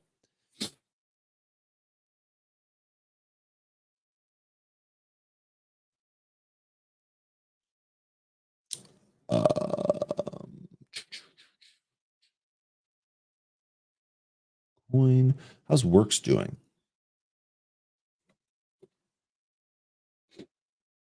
ISSC, that one that you mentioned earlier, Andy, had a little bit of a knife off those highs, but didn't break down, staying above the VWAP. Actually looks like it's curling a little bit. Yeah, I saw that upper shadow here, I believe, on the it's the 5-day. How many minutes are the candles in the 5-day? Do you know? I think, can't you change the candle aggregation to whatever you want? On the overview, the details in Pro, how it has the 5-day. Sorry. Okay, let's figure that out here for you. A candle is 10 minutes. Those are 10-minute candles on that. Yeah, so we got that nice upper shadow here on those 10-minute candles, and we could have a real body rejection right where we're at. Same here, Ryan. Never seen it. Shoot, I'm sorry. I don't know what you're referencing. Jane, have a great holiday weekend. Stay safe out there. Everyone else that is going to do that, stay safe out there as well. Meta's Pan W update. We could take a look at both of those. Sure. Pan W back up towards the highs here. Remember, 319 possible breakout spot there. Pan W. If you like this as an investment, I mean, you can just kind of buy a little at any point, frankly, if you're in this for the long term. Meta was the other stock that is ripping here. Meta, man, all green candles off that move higher. 467.50 is where that started. Costco, by the way, looks very similar. Costco continuing to trade up. With me dropping at least $400 each time I'm there, Ryan, they should be trading up. Yes, I tell people I go to Costco weekly and they look at me like I'm crazy. And one of the reasons that I do that is because, first of all, I'm able to avoid those $400 trips. The other thing is that I don't know how it is around you being in Florida, but around me, some of the best produce and the best fresh bread actually comes from Costco and not the grocery store. So I feel like I can get better food in larger quantities at less cost at Costco. And so what I do is I try and space them out. And so like 1 week I'm looking at produce, the next week I'm looking at bread, the next week I'm looking at paper products. And then I try to keep, by going all the time, the goal is to try and keep the bill as small as possible. Now, when they have real cool stuff and I see shiny things that I must have, that's when the real problem starts. But I've been good in 2024. So I'm cheap, and I love Costco, not only for the gas prices, but I love them for their shoes. They get these Adidas shoes and stuff, and they're like 27 or 30 bucks, and they're amazing. If you're gonna go on trails and get your feet all dirty like I do, it's perfect. Dude, I'm jealous because you are absolutely correct. They always have like a rotating shoe selection there, and they look like they're amazing deals, bro. They never have my size. I'm a size 14 shoe. You know what that means when you're a size. You not only wear big shoes, you wear big socks as well. And my biggest problem is that I actually can't get shoes from Costco because they stop at like 12 and a half, 13. And I'm like, well, okay, sorry I have these boats or these clown shoes or whatever you want to say to make fun of me. I can't take advantage of the deals there, but they make great gifts for others. Pro tip. Yeah, that's the same as my brother, and he wears those, I think, Merrell Barefoots. Keeps telling me I have to get them one day. Yeah, the barefoot. I have seen that brand there. Real quick here, IREN, Jonathan Cooper, great mention here on IREN. This thing's just nothing but green candles, right? Plus 80 some cents here. This thing absolutely ripping. QCOM getting mentioned by Neville. Oh my gosh, if I could type, we'd be in really good shape here. QCOM, another really good chart here. This moving higher. That daily chart, I think 220 on deck here for QCOM. Sydney, 15 wide. Okay, there we go. That is a big male foot, 15 wide. And actually, depending on the brand, I could also go with wides in some cases. Still doing nice off that 200 rejection in the 15-minute for the futures and the SPY.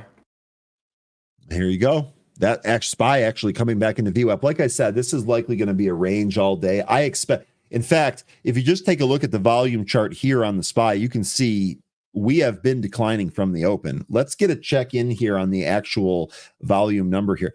8.8 million shares. It's going to be a low volume day. We're going to be in a range. That's what I think.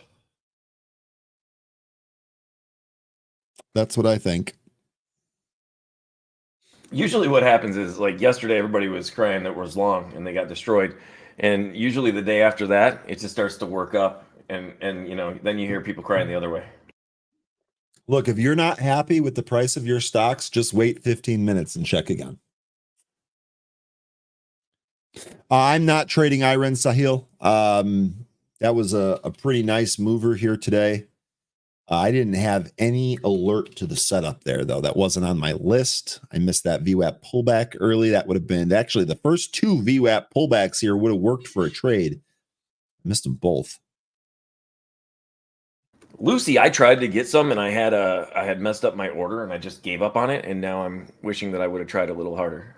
So for those of you that let's talk a little bit about this. For those of you that use Thinkorswim or Schwab, by the way, Lucy, 62 cents. This thing has been ripping here. No news. Volume continues to expand here. I'll bring it up.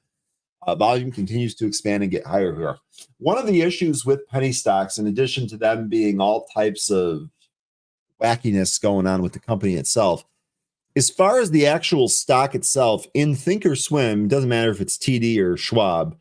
In Thinkorswim, the ladder that I use exclusively for scalping these types of trades, it sucks. It's like they go in like, I think, hundredths or thousandths of a dollar. And it's like if the stock goes from 6 cents to 6.5 cents, it is a gigantic move on this ladder. It's very, very hard to see. There are often times where I've tried to place orders in there and it says this equity does not allow an order at this price. And it's like, dude, this sucks. Like the experience sucks on Thinkorswim. So it's there, you know, for me, it's just, there's a lot of things that go against me when I'm trading those.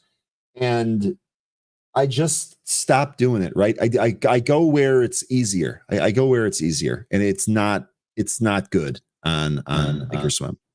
You know, that's really smart. Go where it's easier. And also for me, it's like, you know, if I'm going to trade stuff like that, I'm going to use a much smaller percent of my account. I'm not going to. Oh, yeah. I mean, yeah, for sure.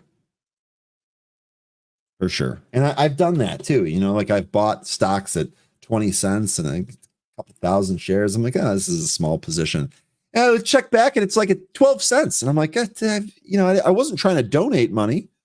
I'm okay with being wrong, but I'm not trying to donate. FMC at the highs, by the way. SMCI at the highs. That looks like that's going to challenge 900 here. Yeah, for me over at TradeStation, anytime you have those decimal trades on the pennies like that, I can't use bid plus one or ask minus one to get out or get in. So it's order rejected. You know, same thing as you, and it gets frustrating where you don't want to trade it.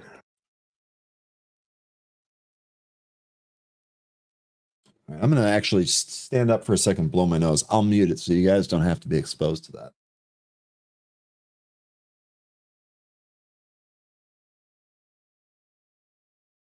What, 243 million traded in Lucy now, 213%.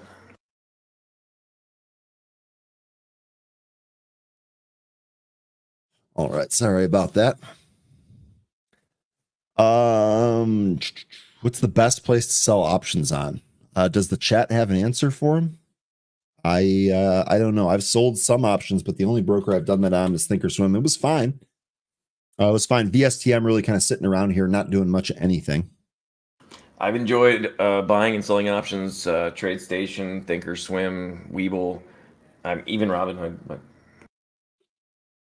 QCOM, big winner here for 13.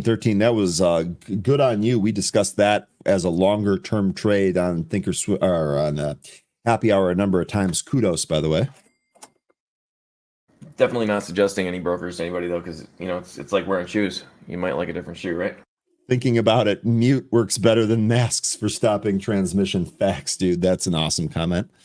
Andy, can you hold down the fort for just 1 second? I'm going to run to the washroom real quick. Go right ahead, Ryan. So we got the futures, the SPY working its way back up towards that 200 EMA.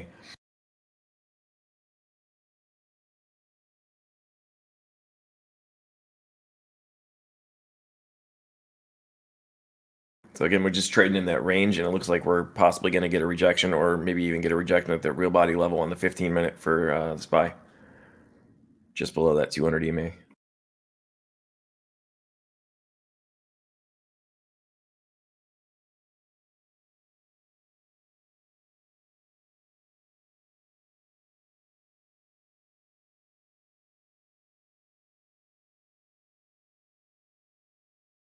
Okay, so I don't know what was going on there, guys. That camera layout was pretty weird. I think I had a huge half of my face over there on the side of the screen.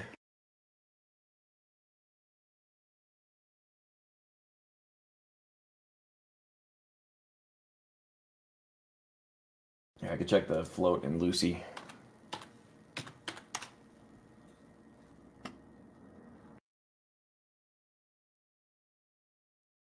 It's like 8 million is what I see in Pro. Ryan, I can't hear you. Yeah, I know. I had my mute button on. Stopping the transmission, right? Thinking about it. Wink, wink. Nudge, nudge. Lol. Yeah, so looks like the float for Lucy is 8.091 million in Pro. Say that one more time. What are we looking up here? Oh, they were asking the float in Lucy. Here we go. Innovative eyewear. That's funny. It's got a rating. It's got a buy rating. And I got another float of 12.3 million as well. So right about the same. And by the way, that float data point, that's notoriously hard to pin down. There's a lot of discrepancy. So if they're even in the same ballpark, that's pretty good. Well, the thing is, it's constantly changing. So whenever the reading is taken, right? Yeah. Yep, absolutely. And some are taken like in a very periodic method. Others are just kind of pulled. Real quick question for Andy here. Do you have any longer term shopping lists ready for when the market comes in? So is there anything that you're looking to invest in? I'll give you a sec to think about that. Gonna shout out this comment here from James Double D Santangelo, who's on his way to becoming the next Tiger Woods. Don't forget to hit the like, everyone. This is completely free content. And folks, we talked about James the other day. Any of you folks that have questions about any of the services here in Pro, James is the man that you need to talk to. He literally knows about every service that we offer here. I consider myself a Pro expert, but I consider James the jack of all trades expert. So if there's any of those Tim Melvin products or Nick or Chris or any of the guests that we have on here, if you're interested in those, James is the man. James, if you want to give your phone number, go ahead. And Ryan, looks like we got a great comment here. Will the new T+1 settlement be better than margin under $25,000 account? I did not know that we were changing to T+1. I have not heard this. This is the first I've heard it. I don't even know what this is, honestly. It's been for a cash account? I've been on the same account, the same margin plus 25K account for so long. I'm not even sure what is does this mean that the cash settles quicker than several days? Is that what typically it's every other day you can trade if you're trading commons, and now with this T+1 it'll be the same as options if that's what's going to happen. Oh, I mean, that would definitely be better. That would definitely be better. James, before you run, can you toss your phone number out there? I can look it up, but it's just harder for me to do it. You should have it ready. Go ahead and toss it out there. Yes. Okay. So everyone is saying here, yeah, to me, look, I think that we can use technology to make this entire experience better. I know this is a controversial opinion, but I think that PDT rule, I think that actually hurts newer traders. They spin some story about how it's supposed to help you, blah, blah, blah. Yes, you hear it on the show. Day trading is harder. But look, I've learned more from my bad lessons or from my bad trades than I have from my positive ones. I don't think telling people, hey, you can't, if you buy this, you have to be really sure you can't sell it. I don't think that's the smart thing to do. I really, really don't. I don't understand where they come from or where this rule comes from. I do not agree with them. And I think anything that we can do to use technology in our advantage to have things either clear quicker or allow people to be more nimble helps the end consumer. Change my mind. Right. Yeah. And a lot of people, they get stuck in thinking they need to have a margin account when a cash account, if you're under 25K, you can basically trade, like I said, like half of your funds, every day. If it was the T+2 and you're trading commons. So it's a lot better, I think, for people that have less than 25,000 to consider at least a cash account. Yeah. And Seahorse Trading, PDT rule moves new traders offshore. Absolutely. Absolutely it does. I don't see how that's good. Sahil saying, Lucy making me nervous. I'm shaking. Sahil, I think that you should book your gains and move on to something else. I don't think it's healthy for you to be shaking at the computer. If you're shaking because you have just tremendous gains, scale out, my man. I don't think that's the way to go. Real quick here. First of all, Dandelion's cash account T1 plus unlimited day trades. So it sounds to me like not only are your funds going to settle the next day, but as long as you don't use up more cash than you have in that account, you can day trade unlimited times. I think that this is all net positive. I can tell you guys about the shaking thing. I won't tell anybody ever to book gains. Sorry, Ryan. But one thing I will say is box breathing. Even like 10 seconds, breathe in, hold it 10 seconds, breathe out 10 seconds, hold it 10 seconds, and do that about 3 to 4 times. And it generally will get rid of any of the really bad stress or anxiety that you have, not just in trading. Love this. I have such great teammates here at Benzinga that they actually create fake accounts of me and then join our shows in order to encourage me. So they stole my picture, one from 2019. They came up with a fake name, and then they complimented me because they knew I was going to highlight this comment. So I know exactly who this is. You're not fooling anybody. It is funny. And yes, I will try to go low. By the way, I did a little bit of golfing yesterday, and my putting was like I've never seen it before. Alyssa knows what's up. That's all I have to say. Dandelions, by the way, really good question, really good discussion. Appreciate the donation there. We really, that's never required, but always appreciated. Awesome stuff. That breathing thing actually worked. Haha. Look, Andy shares really valuable info all the time. I'm not surprised at all that worked. I think what happens is at the lows, when you hold it that 10 seconds, it starts to give you that startling anxiety sort of that you need to breathe in, and then you hold it long enough and then you breathe in slowly rather than rapidly when you actually finally do give in, which is even more difficult. And I think that just gives you a level of peace. It helps you calm any anxiety. So it works for me. Smoke Tuna says, Ryan, when you become a celebrity, you will see lots of clones. I'm not sure I'm cut out for celebrity life. I don't see how I could possibly become a celebrity, but I will say that I actually have seen clones, and I've also noticed from people that are, more experienced and have been doing this for longer than me, if someone is imitating you, that means you're doing something right, even if they're saying bad things and making fun of you. Oh, who's this? Who's this? Thought we had another fake Ryan account.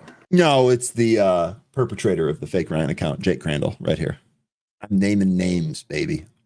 Naming names.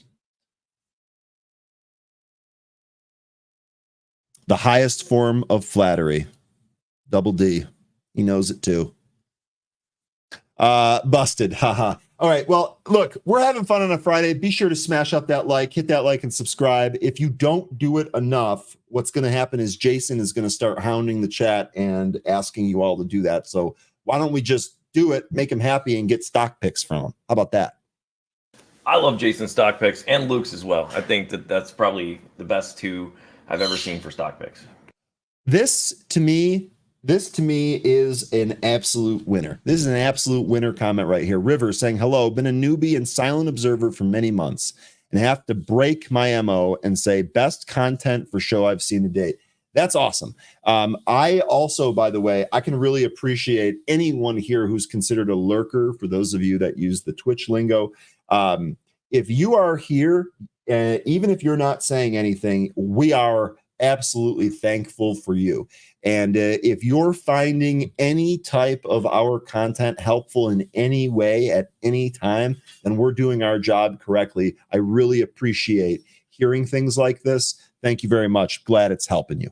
Glad it is helping you. Gang's all here. I'll look, dude, when you work at a place as awesome as BZ, the gang energizes you.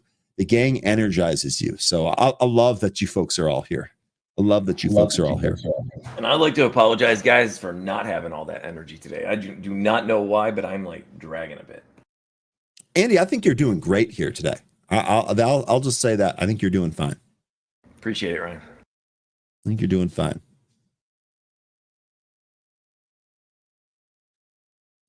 Okay, let me flip back to trade the pool. Let's run through some of these names. Things have really dried out here. I didn't see anything that really jumped off the screen on off that scanner there, but let's run through them here real quick. We do have Anne-Marie starting pretty soon. I think Anne-Marie is going to be a few minutes late today as she's handling something, but we are going to go into there. Andy, you're welcome to stick around as long as you'd like. Yeah, we're chilling. We're chilling. You know where I'm headed, right? Oh, we got another of the group. Let's go, Zunaid. How are you doing this morning, buddy? I'm good, man. I'm good. It's the long weekend. I'm kind of looking forward to an extra day to catch up on sleep and work as well. I'm not gonna lie, but I'm excited though. Should be fun. Okay. Doesn't feel like a Friday just yet though. You know what's crazy about? I didn't feel that way either. Now the market slowing down here is kind of getting me to feel like that. Good on you for being able to sleep in, Zunaid. I traded sleep for an early golf round. Since I'm never able to do that because of the morning show, I am going to do that on Monday. Nice. Yeah, it should be. I'm gonna see if I can catch like a hockey game maybe down in Florida. I looked at the tickets, but it was like $400 cheapest in Florida for the Panthers, I think is what they're called. Yeah, Florida Panthers. I shouldn't spend $400 on a team I can't even know. That's a good point. But also flights would probably be like another 600. So it's like, do I really want to drop $1,000 just to watch? I mean, a that's hockey game? three haircuts for you. So I'm not sure that trade really makes sense there. Real quick, let me keep rolling through some of these really nice comments. Curtis here saying, I'm a lurker because I'm a truck driver and I need to focus on the road. You guys are awesome. Yeah, you absolutely need to do that. And I appreciate you focusing on the road instead of trying to interact on the show. Shout out to you, Curtis. The truckers keep this nation rolling, whether you believe that or not. That is the case. We really appreciate that. Glad we're making your morning more enjoyable. Amen. It's great to see you, Zunaid, and you guys. Thanks for having me today. I'm gonna get out of here now. All right, Andy. Take care, brother. Enjoy the long weekend. Andy, thank you again for your service. Enjoy the long weekend. Thank you for filling in here today. Smash up the likes for our guy, Andy. We'll, of course, bring him back. Major friend of the show and BZ alike. Appreciate it. Thanks, guys. Take care, Andy. All right. Zunaid, what do you got?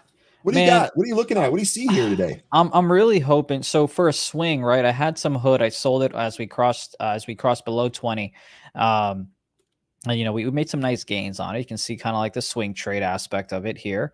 But I'm hoping to get right back in. If it goes above 20, I'm looking to get back in for a swing trade. I still have some options remaining on it. But let me see what else is out there. Is there anything other stocks that are in play? Obviously, Nvidia, you're trying to see if it's going to crack above the 150. If it does, that'll be a lot of fun, especially if it wants to test the highs of yesterday. But we'll see if it does want to get above the 1050 area right there. We'll set an alert. Let me ask you a question on Nvidia, Zunaid. Do you think, at some point the stock's going to pull back, right? At some point. At some point. Do you have any idea? Like, do you ever chart? Do you ever measure? Do you ever look for one of those levels, fib extensions, negative values on the retracement? Is there any way that you're trying to figure out where the top might be on Nvidia? No, I don't. Just because I'm not a swing trader. So for me, you already had a pullback, right? Where folks could have gotten in, you were down about 20%. From the highs, and we kind of rallied back up. I would just kind of say this is a stock where you're just trying to play the long-term game in the next 5, 6, 7 years, right? We had a conversation, a recorded one, which definitely link, that'll be played on our AI webinar on May 30th, but she's already made the comments publicly, so I can say it. But she likes Snow, right? She likes Lam Research. I feel like there are a lot of other tickers out there that you can kind of get in on the fun. So for Nvidia, I've got no clue, but I do believe there are other options out there, such as Snow, such as Lam Research, that you might be able to get some, such as Qualcomm, that you might be able to get some value out of. But I'm just not a long trader, or long-term trader. So I got you, and I appreciate that insight there. Stephanie Link is a super sharp woman. I've been actually listening to her commentary for a number of years. She really knows her stuff. It was so cool to kind of interview her yesterday. I bet, because I've seen her and I've heard her comments and enjoyed them since the street days back in 2008 or 9 that she was. Oh, you've got me beat by a few years. Way to go, Zunaid. Yeah. So when she was with Jim Cramer and writing, analysis there. So it's kind of really cool because the background that she recorded in was a background I've seen on CNBC and all that stuff growing up. Yeah. So very, very cool moment. I tried not to be too giddy about it. I wanted to be professional, but sure, it was very cool. Well, you're a professional guy, so I'm sure you didn't have any trouble doing that. Real quick here, we should both do this since you have the chart up here. Abtalem, would you comment on the Nvidia stock split, please? I'll start. I'd be happy to comment on this. Couple of things, Abtalem. First of all, we had a discussion yesterday about Nvidia's report. Yeah. And one of the members floated that, look, if this thing did not announce a stock split, it might not even be up today. certainly not up what it's up, but might not even be up in general today because the report wasn't great and the expectations have just been so great. Now, I'm not sure if that's true or not, but the reason I'm bringing that up is because I think the stock split is the primary driver in this earnings report. I think this is the most bullish thing out of this report. Now, one more thing in terms of when this split actually happens. There seems to be some back and forth. Normally, when I talk about really popular stocks that are going to split, you normally get a little bit of a dip as people book some of the gains now that they have more shares, and then you see the stock start to trade back up. A lot of times, institutions or funds that hold this have a certain allotment that they can't really go above after the stock split. They need to do some portfolio rebalancing that often results in a little bit of a down move before it resumes its course. So that's kind of the playbook that I'm looking at for Nvidia. That's what I've played on Apple. That's exactly the playbook I'm looking for on Chipotle. Yeah. We actually had a discussion yesterday that some members think that split might be the catalyst that kind of changes the trend of the market. And the thought process behind this was that, well, it's Nvidia really kind of holding the market up. What happens when you have this split and now people are selling it, even though things are good there? Maybe that kind of accelerates things to the downside. So this split event, I think, is going to be a little bit more important than regular ones. I have no position for it yet. I will let you know if I take any of those. Zunaid, sorry for being long-winded, but this was a really timely question. No, you're good. You're good. The biggest thing for me is options got cheaper. Or they will get cheaper when this takes impact. I believe it's June 7th, whatever the date might be. Options just got cheaper to trade, to sell premium-wise, and different things like that. So that's the biggest thing for me, and I'm looking forward to that because I wanted to play Nvidia many times in it, but I didn't want to cough up a grand. I didn't want to do a spread. So this kind of makes it easier to. I'm with you on that. I'm with you on that, Zunaid, because there's been a number of times where I've been like, well, what are the options like? And they're priced just so high. And if you've traded options, you know how quickly they can move. Mm-hmm. And it's like, I don't want to do this. Right? It's just too volatile. It's too volatile.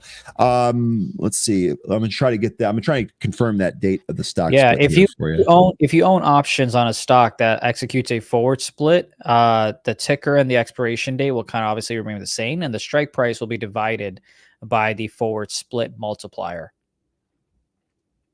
Hopefully that made sense. Yeah, I mean, you're just a G. That totally did. Let me see if I can find some Google stuff. I got it here. Date announced 5/22. Record date 6/6. Distribution date of that split 6/7, June 7th. That's what you said initially. You were spot on. Yeah, my understanding is that your options will multiply, right? So I think if you had like say 3, or then you'll have 30. Right, is my understanding in terms of the options world. I don't think it's a 10-to-1.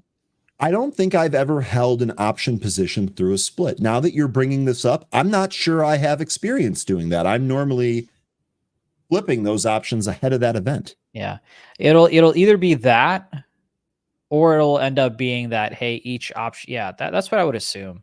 I've never held it, but call your broker. That's honestly the best way. So, I by the way, I made a mistake there. The distribution date is when you're going to get more shares. That is Friday, June 7th.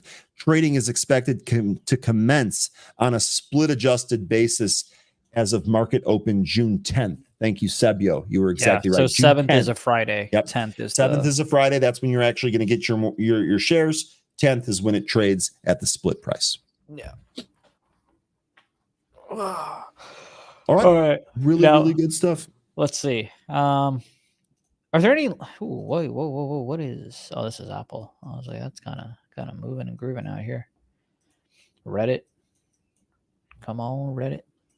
Yeah, I'm really interested to see if Hood can get over 20. Oh, would you look at that? I love when stocks kind of bounce off of your trend lines that you drew well in advance. So here's 1, 2, 3 touch. 4th one was yesterday, and you got a nice little move up. Yeah, AMD just bled yesterday, and then you got a little bit of a pop there to the upside. Would it be a good thing to hold through the split? I mean, I would say just hold it because you want to hold it, right? I don't know how much of a split being a part of that, because you could sell off. I don't have a back test data on what the odds are or whatever it is, and also depends on the market, right? It depends on the macro aspects of it. If there's news coming out about any of the war situation or anything else, so I would say hold it as if you would hold it if there was no split, if that makes sense. Yeah, and Zunaid, that does, and that is what I would also recommend. My question would be, why are you holding it in the first place? Well, you might have a list of answers. Well, Nvidia AI, this is the beginning of a revolutionary thing, and Nvidia is the leader, and all that stuff is correct. None of that stuff changes with the split. So unless you're changing your position due to your risk profiles or whatever else, that's one thing to consider. But as far as actually holding the company, nothing's changed at the company. They're basically just making their stock easier to buy and sell. Zunaid gave you a great example of how much easier it's going to be to trade those options when they're cheaper. I don't really think that should affect your plan. Now, if you have, like I said, like an allotment, like a fund would, or if you're kind of trading very similar to that, yeah, maybe you want to book some of those gains. Maybe you've been holding it for a couple of years and you just haven't sold any of it. Maybe you want to sell some of it then to get some of that cash to redeploy somewhere else. Think about it like that. The split shouldn't affect what's going on at the business. Well, you've got the NQ just kind of running it up here.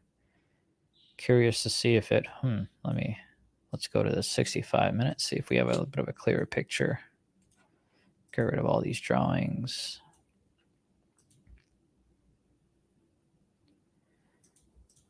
All right, we're going to take, here, let me actually. By the way, it's funny. A friend of mine sent me this. It's where you can apparently have like your Indian food or whatever. You just add water to it. So I'm going to reach out to them and be like, hey, there's a joke about me eating butter chicken every time I win a trade. Would you like to come on for a 5-minute segment just for fun? Dude, how about a sponsor? How about a contest? How about we have the butter chicken contest? Here's what I want to know. I was looking for the butter chicken. They don't have it. They have chicken tikka masala, or they have the tikka masala, but you can add your own sauteed chicken to it. Tikka masala is just, it's I'm gonna reach out to them and be like, yo, 10 minutes of a sponsored segment. I like the competition. I didn't think about that. Maybe like a giveaway or something. Would be pretty fun. I'll tell you what, Zunaid, let's start a new mission. You and me getting people hooked on Indian food.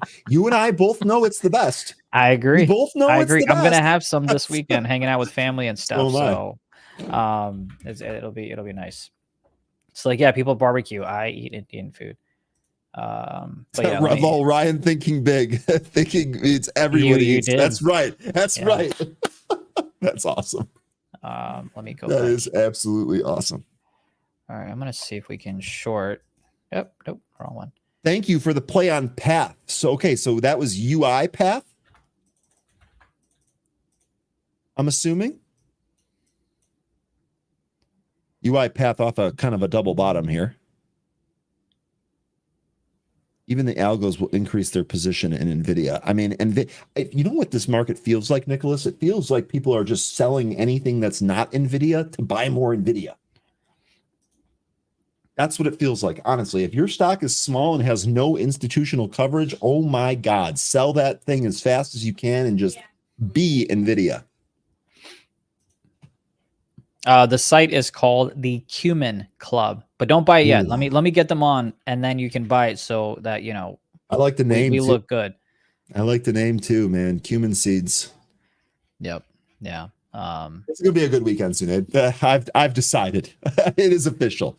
By the way, folks, we will not have Anne-Marie today dealing with another issue. Look for her to come back next week. We, of course, wish Anne-Marie the best. Smash up the like for that, though. How many of is trying to get some NVIDIA? How many of you are trying to get NVIDIA? I think. Yeah, I think that's what you're asking. I am not trying to buy up here, right? I am trying to wait for NVIDIA to cool off. I would say around 1,000, maybe. Look, this is just for a trade. I genuinely have no idea. Long term, yada yada yada, any of that. I have no clue. It's not my style of trading whatsoever. Hab Talem saying I'm buying Nvidia when it splits. I am probably gonna try that too. I probably won't do it the day it splits. What do we talk about? June 10th. Yeah. I'll probably wait and see if it actually comes in a little bit. If it does that, though, yes, I will absolutely be taking a look at some. We'll see if it works out. But yeah, I want to play. I want to participate. Let me see here. Oh, Lynn dropping big time logic bombs right on Zunaid. Think about how much butter chicken you could buy for the cost of that hockey ticket and just watch the game on your TV. Honestly, right here. Here's the thing, though, right? I've been craving experiences. I've been craving the atmosphere, right? So like when I was in Detroit, I almost flew from Detroit to Indiana, go to the Pacers game that night, then fly back to Detroit so I could make sure I was at work the next day, or else they'd be like, what are you doing? Because I was supposed to be in the office. So like I've been craving like this madness of experiences. And that's why I kind of want to do it. But then I also realized that like maybe we should get the Cumin Club on, make a lot of money through sponsorships and you guys purchasing it. And then I can afford to do that next year. You know, so the playoffs will be here. Experiences or dank Indian food. Yeah. You know, I'm just saying, I think that's what it needs to be. Experiences are priceless, Fairchild. And I will say Zunaid's actually been pretty good about that. He had the NFL draft in there as that he casually omitted. Dandelion's asking a market related question I think we should not steer from. What happens to NVDL after the split? Now, of course, NVDL is one of those ETFs that follows Nvidia. And I asked someone about this yesterday. I'll be honest with you, I am not 100% sure. I'm not sure the price of this instrument changes because I believe that this tracks NVIDIA based on the percentage moves. Yeah. And if the NVIDIA splits, I don't think these need to. I think they save the splitting and the reverse splitting in case these things really kind of move down or up too much. I don't know for sure, but I don't think the price changes on there. If someone does know, I would love for you to set us straight. I do not know. That is correct. Yeah. Because it's not like an options unit. I think that's what he's thinking. Like when the stock splits, the option strikes split, like you were just explaining. But I don't think that's how it works on these ETFs. How can I get TradingView to show pre-market? Well, let's do it in front of you. Breaks is, I believe, what it's called. There you go. So you hit this little thing right here. Go to session, extended, regular, extended, regular. Oh, can you do me a favor, Zunaid? Can you click on that settings gear cog that was right above that? I'm going to test my knowledge right here. And then can you click on, oh, you don't even have appearance. Good Lord. Can you click on canvas? Ah, there we go. There's the watermark. Okay. Yeah, I always have the watermark there. So they've changed these settings menu around and you outlined it correctly. GG's. Yeah, then you can kind of have it very apparent of what you're trading or just kind of a little bit. I prefer just a little bit. All right, let's see. By the way, folks, Tesla really pushing to the highs here still.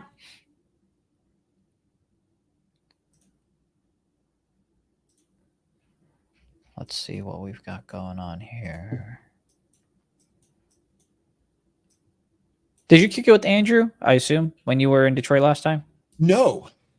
Andrew Weiss, you're mentioning, right? No. Yeah. So the last trip, the draft one, yes. The draft one, yes, we did. We actually walked around the draft, had a great time. And Andrew, former BZ employee, doing great. The last trip, though, I actually had to split that draft trip up into two. I was trying to do a whole bunch of things, and the dates weren't aligning, so I actually had to split it up into two trips. That last half, though, I didn't see him at all. I'm a little disappointed about that. Okay. Where'd you stay? It's my own fault. I stayed at the Sonder. Yeah, I stayed at the Sonder near the office. I couldn't do that during the draft because the price gouging was just completely out of control. Is that the corporate apartments? The Sandra? I don't know. Sonder at the Randolph. There's two Sonders in downtown Detroit. This one is the one that's right above the 7-Eleven. Yeah, really Robert helpful. Told me to stay there last time. Yeah. That's it. We talked about that actually last time I sat down with Robert. We talked about that. It's great. I mean, it's great. Yeah, it's inexpensive. It's really, really nice. It's well taken care of. I love that they've got a fridge and a coffee maker right in the thing. I mean, yeah. Okay, cool. And it's walking distance, really, really close. Yeah. Really, really close. I stayed at like a casino, and I need to submit that reimbursement this weekend. Yeah. And, I avoid that. By we'll the way, see how it Palantir, Zunaid, oh my God.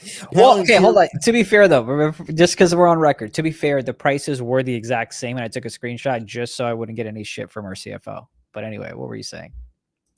I'll let you handle that situation. I just avoid casinos. That's my strategy. What I was saying here, Palantir does look pretty good, but if you take a look at the trend that we've pretty much been in since February, since that earnings pop, this thing's really kind of coming back in.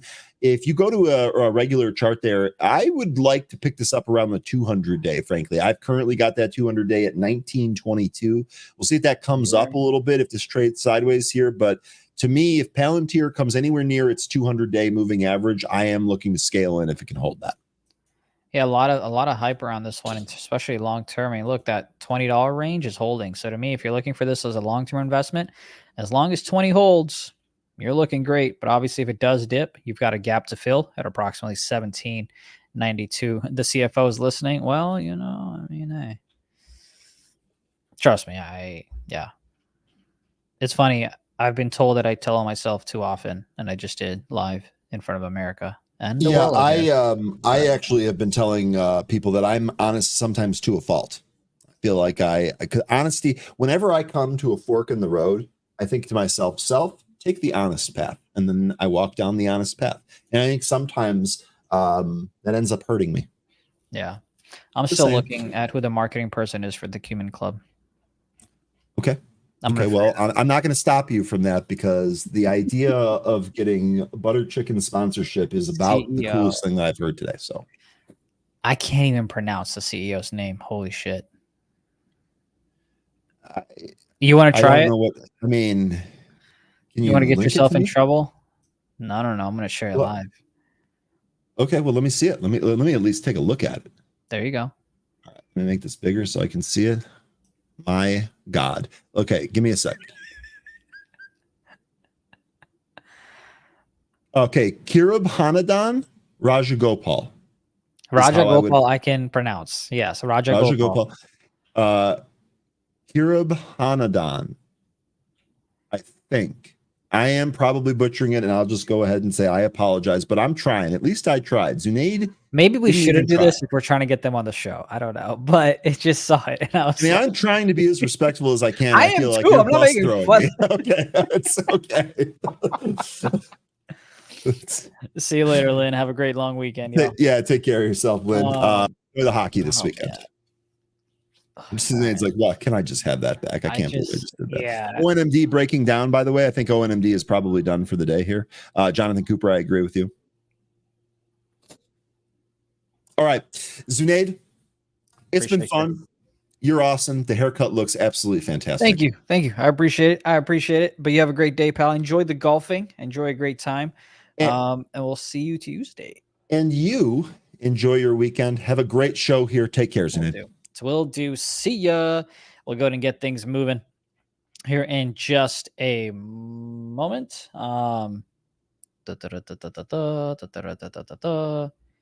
Perfect. We are good to go. Sandra, give me a thumbs up.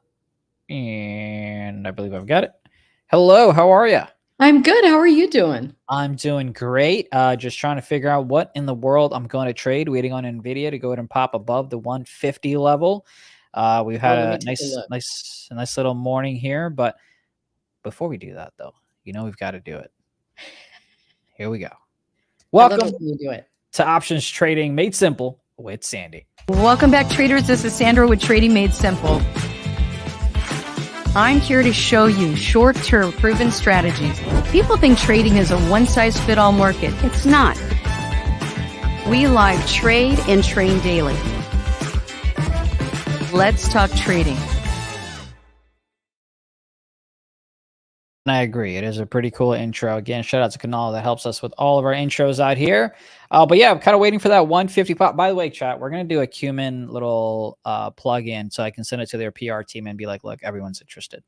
But anyway, 150 is kind of what I'm looking at on Nvidia. Folks who were talking about, hey, what happens to options after the split, especially if you hold on to them through the split as well. But let's kind of talk about Nvidia, and we can talk about the other trades that you have lined up.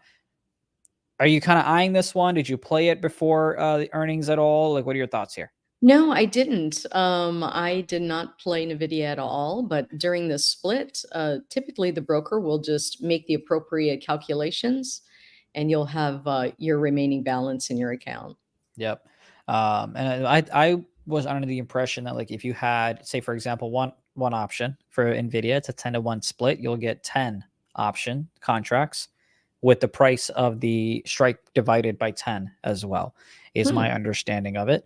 But again, call your broker to make sure you get the accurate information. But that's my kind of understanding of it. But any trades that you've taken earlier this week? No, but let's take a look at AMD. All right. Do you ever, maybe take? It's interesting how different AMD looks. Yeah, I mean, you had a nice flush right to the Yeah. trend line. We were talking about this earlier. This trend line was drawn well before from here, and we kind of bounced right from there. So that was a beautiful thing. Matter of fact, I'm gonna go back to Nvidia just real quick so I can toot my It own actually horn. looks pretty good. When Nvidia dipped, Mhm. it kind of held that position that we had held at that 290 to 22, and then it also had the trend line there as well. But let's go back to AMD. But what are you thinking here? We're due for a pullback. We're kind of in a gamma squeeze right now in the, SPX as an example. And oftentimes when we're in a gamma squeeze, that may stay around for a couple days. And it's kind of oh, by the way, let me just explain. A gamma squeeze is really a mechanism of the market, Yeah, and it's when you got a lot of puts on the books. A lot of people are selling, and what ends up happening is we have a gap up like this. Everybody yeah, panics. They start closing their positions. When they close, the market makers have to create all the trades, and then they start to hedge. And what that does is every time someone's closing, when you have that big of a population or that many puts on the books, price tends to just keep rising and rising and rising. And you'll notice that the VIX is high today too, which is a warning sign. So you got SPX in a gamma squeeze, you got VIX that's high. I could see us for a pullback here, but I do like the 171, and I like that. As of right now, you're kind of right in the middle. Where's your VWAP on there? Do you yeah. have it? I got it right there for I you. know So that's your VWAP favorite. is, yes, it is. So about Oh, that 164.23 actually looks pretty good. That right actually looks there. pretty good. I would say, hey, this could be a nice setup for maybe well, gosh, we've been doing great with the debit spreads. Anybody in the community Well, following you through with had the debits? you had Nicholas that wanted to commented and said, "Hey, the CVS trade that they may have taken is worth us today." However, last week they closed 3 in the money calls using some things that they learned right here. So appreciate Oh, the that's awesome. $50. That's awesome. Well, excellent. Yeah, we've been doing good on those debit spreads. Tesla got up to 80, and I hope you guys are recognizing that, when you have profit, typically speaking, don't get greedy when you got 50% or more. Often Yeah, nice to take most of your position off, keep a couple runners, for and sure. then, raise your stop to break even so you're not out any money. And you could see that, Tesla went down on Monday, Tuesday, started to rise. Wednesday got to about 80% and then back down again. I still think Tesla's like looking like it might go, but boy, it sure has been consolidating a while. I like Yeah. AMD for a debit spread. I think we could do a debit spread on AMD. All Let me right. take a Yeah, let me go and put your charts up. You ready? yeah, thank you. Of course. So let's take a look. I was looking at coin we were doing a day trade on coin today. That was very nice, 35%. So it looks like AMD on a smaller time frame coming right back to support. I like the hourly setup. And what I'm looking for on the hourly, like you're using the VWAP, Yep. I'm using a 20 EMA on all time frames. So I like that as my reversion to the mean. But when I look at a possible swing trade, as an example, weekly, I'm really looking at that 20 to make sure price is above it. And then I'm also looking at a 15. So those are my two favorite setups for a swing. And as long as we're above, that 20, That's only $2 down. I actually like this setup for a, debit spread, and I love the look on it.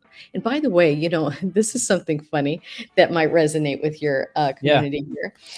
When I was learning options way back in the late 80s, early 90s, I had an instructor that said, when you look at your reversion to the mean, so maybe it's VWAP, for me it's the 20, when it starts to curl up and look like a smile, that means it's bullish. And if it Nice. starts frowning, that means it's bearish. And I'll never forget that. And I still tell people in my community this it.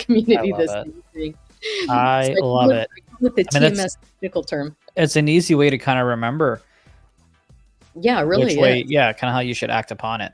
Yes. So let's see. For AMD, AMD really also taking on the flavor of Nvidia, right? Yeah. So we could go to a 167.5, 170 right here. Let's Yeah. see how much that is. We're at, yeah, I like the 165 one. Oh, this is 167 to 170. Let me take a look at this one. This one's a little bit in the money because we're at 166 right now. Mm-hmm. So if we take it a little in the money, your max loss is 121 per contract and your max profit is 129. We're This is looking for to get AMD, 50% yeah. or better on a debit spread. And we're not willing to lose more than 50%, by the way, guys. If we're looking for profit for 50%, at least do a 1-to-1 and say, okay, I'm in this for a 50% stop loss. So make sure that you think about that. But yeah, I actually like this. Let me take a look really quick on a smaller time frame. It actually looks pretty good. I prefer my setups to wait till it gets back to like this 165 level. But momentum looks good. I actually like this even for an entry right here. So I'm going to take it. All right. I think my fill about here is at the 120. So we're looking at the 165, 167.5. Yep. I got filled at 120. Oh, you got a better price than me. There you go. I got filled at 125. Are you on Thinkorswim? I am on TradeStation. Oh, that is so unfair. I know. Come Save on. myself $5. Come on, Which I Schwab. guess gets me a couple of apple pies. I don't know. Yeah. That's how I kind of quantify it. All right. So AMD looked good. Did you have anything else on your list? Because I have a couple. You can take a Yeah. look Well, at. hey, let's go through yours. Yeah, I don't really have much. Go ahead. Let's see, shop. I was looking at shop. Let's see on a longer time frame here. Wow. This looks like it's ready to do something. You can see all this consolidation here on shop, and it's right at this little red line here. Let me get rid of this. Sometimes when I'm teaching indicators to others, keep some of this stuff on. There we go. So I'm really looking at shop. It could go one of two ways, right, guys? This is in consolidation. If it breaks out of this level, let's see, what is this? 160, let's make it 160.20. We're going bullish. If it breaks down, what is this low here?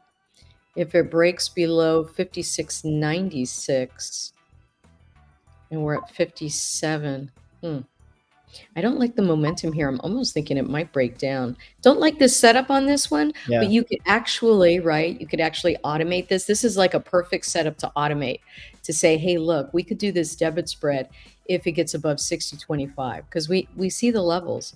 And if it gets below, let me take a look at that level. Let's say 56.80 as an example, give it a little bit of room. Yeah. 680, then we're going into a just a put debit spread. You could do the same thing on this. So I might automate that order. All right. And then we just had, are we in AMD? You want to just quickly kind of tell them which trade we took? Yeah. Oh. It was the, I've got the 165, 167.50 spread for June 21st. Yes, we do. And really what we're looking at is we're hoping, or we're kind of identifying that AMD is on the back of Nvidia. Yeah. We got a little bit, I noticed, on a 4-hour trying to get above that 164.37, and we're above it. As long as we stay above that on a longer time frame. Two favorite time frames, the hourly and the 15, both above the 20. I like the risk versus reward. right there. And I think we might have a Darvis breakout, 165.95. We're there as well, but it needs to get a little bit momentum. Right now, on a shorter 15-minute, we're just kind of ebb and flowing. But as long as momentum stays positive and this kind of turns and starts to head higher, this could make a higher high. So still looking pretty good. I like it. I wouldn't say it's a long-term debit spread. It's 28 days out, so I guess it depends on your definition of long-term. But to me, it's still short-term. It's just not like a weekly or 2 weeks or whatever. It's under 30 days. So, yeah, again, that is the 165, 167.50 debit spread for June 21st on ticker. Oh, who took June 21st? Why would you do that? So I took June 21st. That's the price I got. Which one? What did you get? Oh, I just took the weeklies. We've been doing like week to week, right? We have. Oh yeah, I got a 125. My default was. Oh, so it's interesting. The price is similar. Yes, on debit spreads they are for any time frame. Really? Yes. So you're going to be. You can take that. You're just not going to receive as much profit if this thing rises above the 167.50 as an example. This one will just profit a little bit quicker because of the time decay, where on yours, you're really looking for that long-term type of play. Yeah. So if you want to hang on to this as an example for the month, this could be an income stream.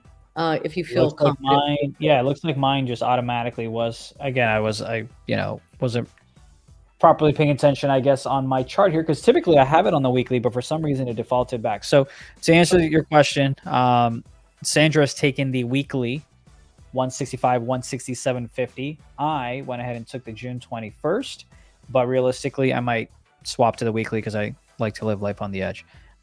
So just a heads up on that. But obviously, for not financial advice, entertainment purposes only. Oh, of course. Your own due diligence, all that good stuff here. We're here for education and entertainment. Amen to that. Any plans for the long weekend, by the way? Me? No, not this weekend. I really don't. How about you? You going anywhere? Nope. We had a family gathering already kind of last weekend for a baby shower, a gender reveal. So that was great, exciting, fun, happy to see them. They've been trying for some time, so that was great to see. And just kind of kicking it. Nothing too crazy. Going to catch up on some projects and whatnot. Thinking about maybe doing like a newsletter. I don't know. I need to just focus and maybe just start it because I just don't know if newsletters are dying, but I don't know. Something you mean for Benzinga having a newsletter? Well, just kind of like my personal self when it's like, hey, these are the trades that I kind of taking, and thought process is maybe sending something out like once or twice a week or so. But it's kind of like if I'm going to do it, I want to be consistent and not just like half-ass it. Exactly. So just trying to figure out, do I actually have time dedicated to do this the right way to properly provide value and not just Yeah.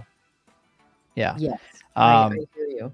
All right. Let me. By the way, like in TSM, if you guys are looking for another trade, looks like the chips are looking good right here. TSM on a 4-hour, hitting a vertical trend line in consolidation. As long as it stays above 156, we got a target of about 162, 163 here. Looking nice. If this you mentioned the trend line, and there's a trend line that I have on the 65-minute right there on TSM. So agreed.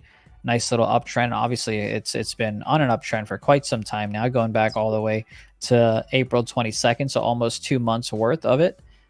Actually, if you kind of continue going back, you've seen more and more of it. But after the pullback, that's kind of what it's been on. Now you do have here. Let's kind of go to the 4-hour.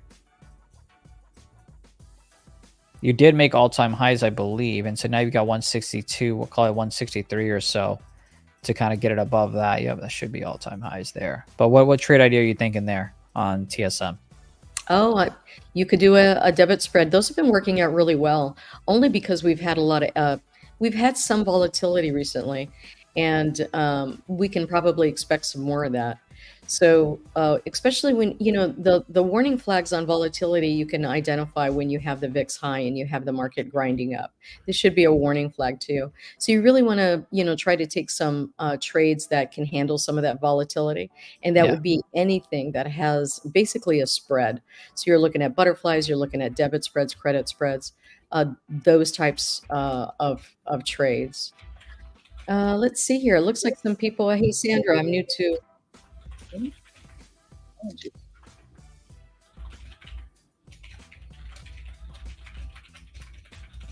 Oh, geez.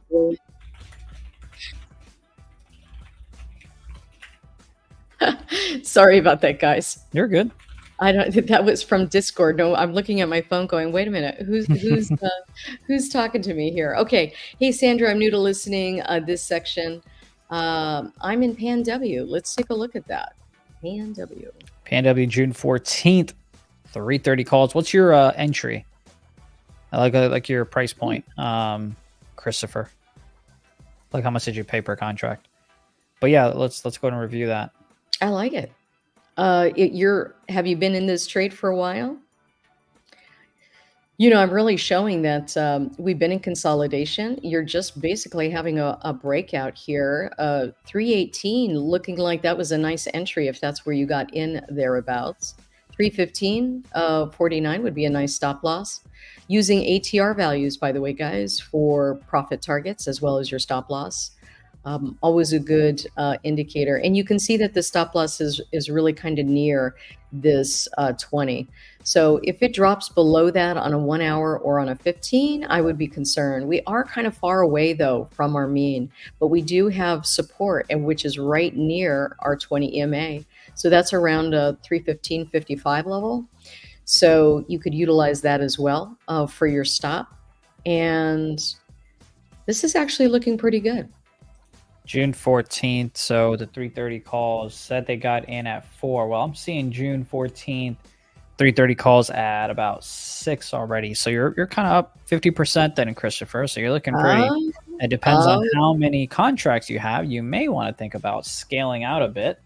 No question on that. But again, that depends on if I have the right read for Pan W. I agree with you 100%. Yeah. So that's a nice trade, Christopher. Great job. So let's see. Was there anybody else? Hood. Let me take a look at Hood. I was looking at Coin. I don't think Coin setup is there just as of yet, but let's take a look at Hood. Wow. Looks great on a... That got a nice breakout. So we're just now getting above that 1962 level. I think you have a nice opportunity to possibly 1980. I'd want it to stay above 1980 or it's going to drop back down. Yeah. So looking at 1980 and then possibly coming to retest basically this little area. Yeah, I'd love to kind of see the break at 20 and hold, and that way, I do like it long term. I actually have some calls on it already that expire at the end of the month, so we're up about. Let me check actually. Nice. We're up about 178% on 5 contracts. Purchased it at 89 cents. Currently trading on the bid at 248. Nice. That's a great profit, guys. It is, and I'm being greedy about it. I'm not selling. I think I'm just going to wait to see if we kind of break above 20 again and continue rising. But yeah, are you okay? Totally random. Wait. But let me wrap up Hood with you. Do you have a trade idea here, or are you going to wait for like a I really break? like your thought process on Hood. I really think it needs to stay above 20. You can see that right now. The last pivot high on a 4 hour. So this would be, looking at a daily and a 4 hour for confirmation on your swing, which a short swing, a weekly would be like, 1 hour and 15 minutes. When I look at Hood here, I'm looking at it that it's, kind of bumping its head up against the previous pivot high. That's this. It really needs to kind of stay above this area as well as the 20. So looking at Hood staying above 20, like you said, gives us an opportunity to break through with momentum and come right back up here to 2164. And then depending on where we are in the chart next week, you could see this vertical trend line here from the pivot high. Yeah. And so that would be another target that you could take profits from. But I need it to get on top of it. So I would wait on Hood to the end of the day. Most people, when they put their swings on, it is at the end of the day, so they can kind of see how the day, how the actual chart looks then. Well, you just had Hood break 20, 15-minute candle closed above on some nice volume, almost the highest volume of the day. Matter of fact, it closely matches the opening 15 minutes. So yeah, we'll see if this is able to kind of continue rising. But again, I am in. I look, And gosh, I'm not going to add, but I'm just going to kind of. yeah, this looks parabolic right here. I don't. I'm going to wait to the end of the day and take a look at it and see if there's an opportunity there. Yeah, The sounds reason good I to me. say that is because the VIX is high. We're at 1217 right now, Yeah. and looking to see if we get any crazy pullbacks today based All on this. right. Any final thoughts from you before we head out here? I'm just going to look at Any Lilly. trade for tomorrow, or not tomorrow, but next week. Earnings. Lily, okay, what you got here? Okay, so Lilly looks like a nice setup. We just broke above, as you can see, last pivot high. Guys, if you're not using pivot points, it's a great identifier for your pivot high, pivot low. That's where trend lines are created. It's a great identifier for support and resistance if you're having trouble on your chart. So this looks really nice as long as it stays above 801. You could also do, because of the expense on this, you could also do a debit spread here. We had a dividend. We're above the 20. I'd really like to see if this holds. I think I might wait till next week, but keep your eye on Lilly. All right, and then you've got what platform are you trading in? So I use TradeStation, and Sandra's using Thinkorswim, which is now Charles Schwab. But the platform is still Thinkorswim. I don't know how you would get it since they've merged now. I don't know, but let me so Call it- just go to schwab.com and you're able to basically open up an account and then utilize, by the way, if you guys are new to this, utilize their simulator. Their simulating account looks exactly like this, and you can start Nice. automating and getting real proficient at your automation, where you can actually take some of these trigger levels that we're talking about and you can program a trade so you don't have to be there waiting for it.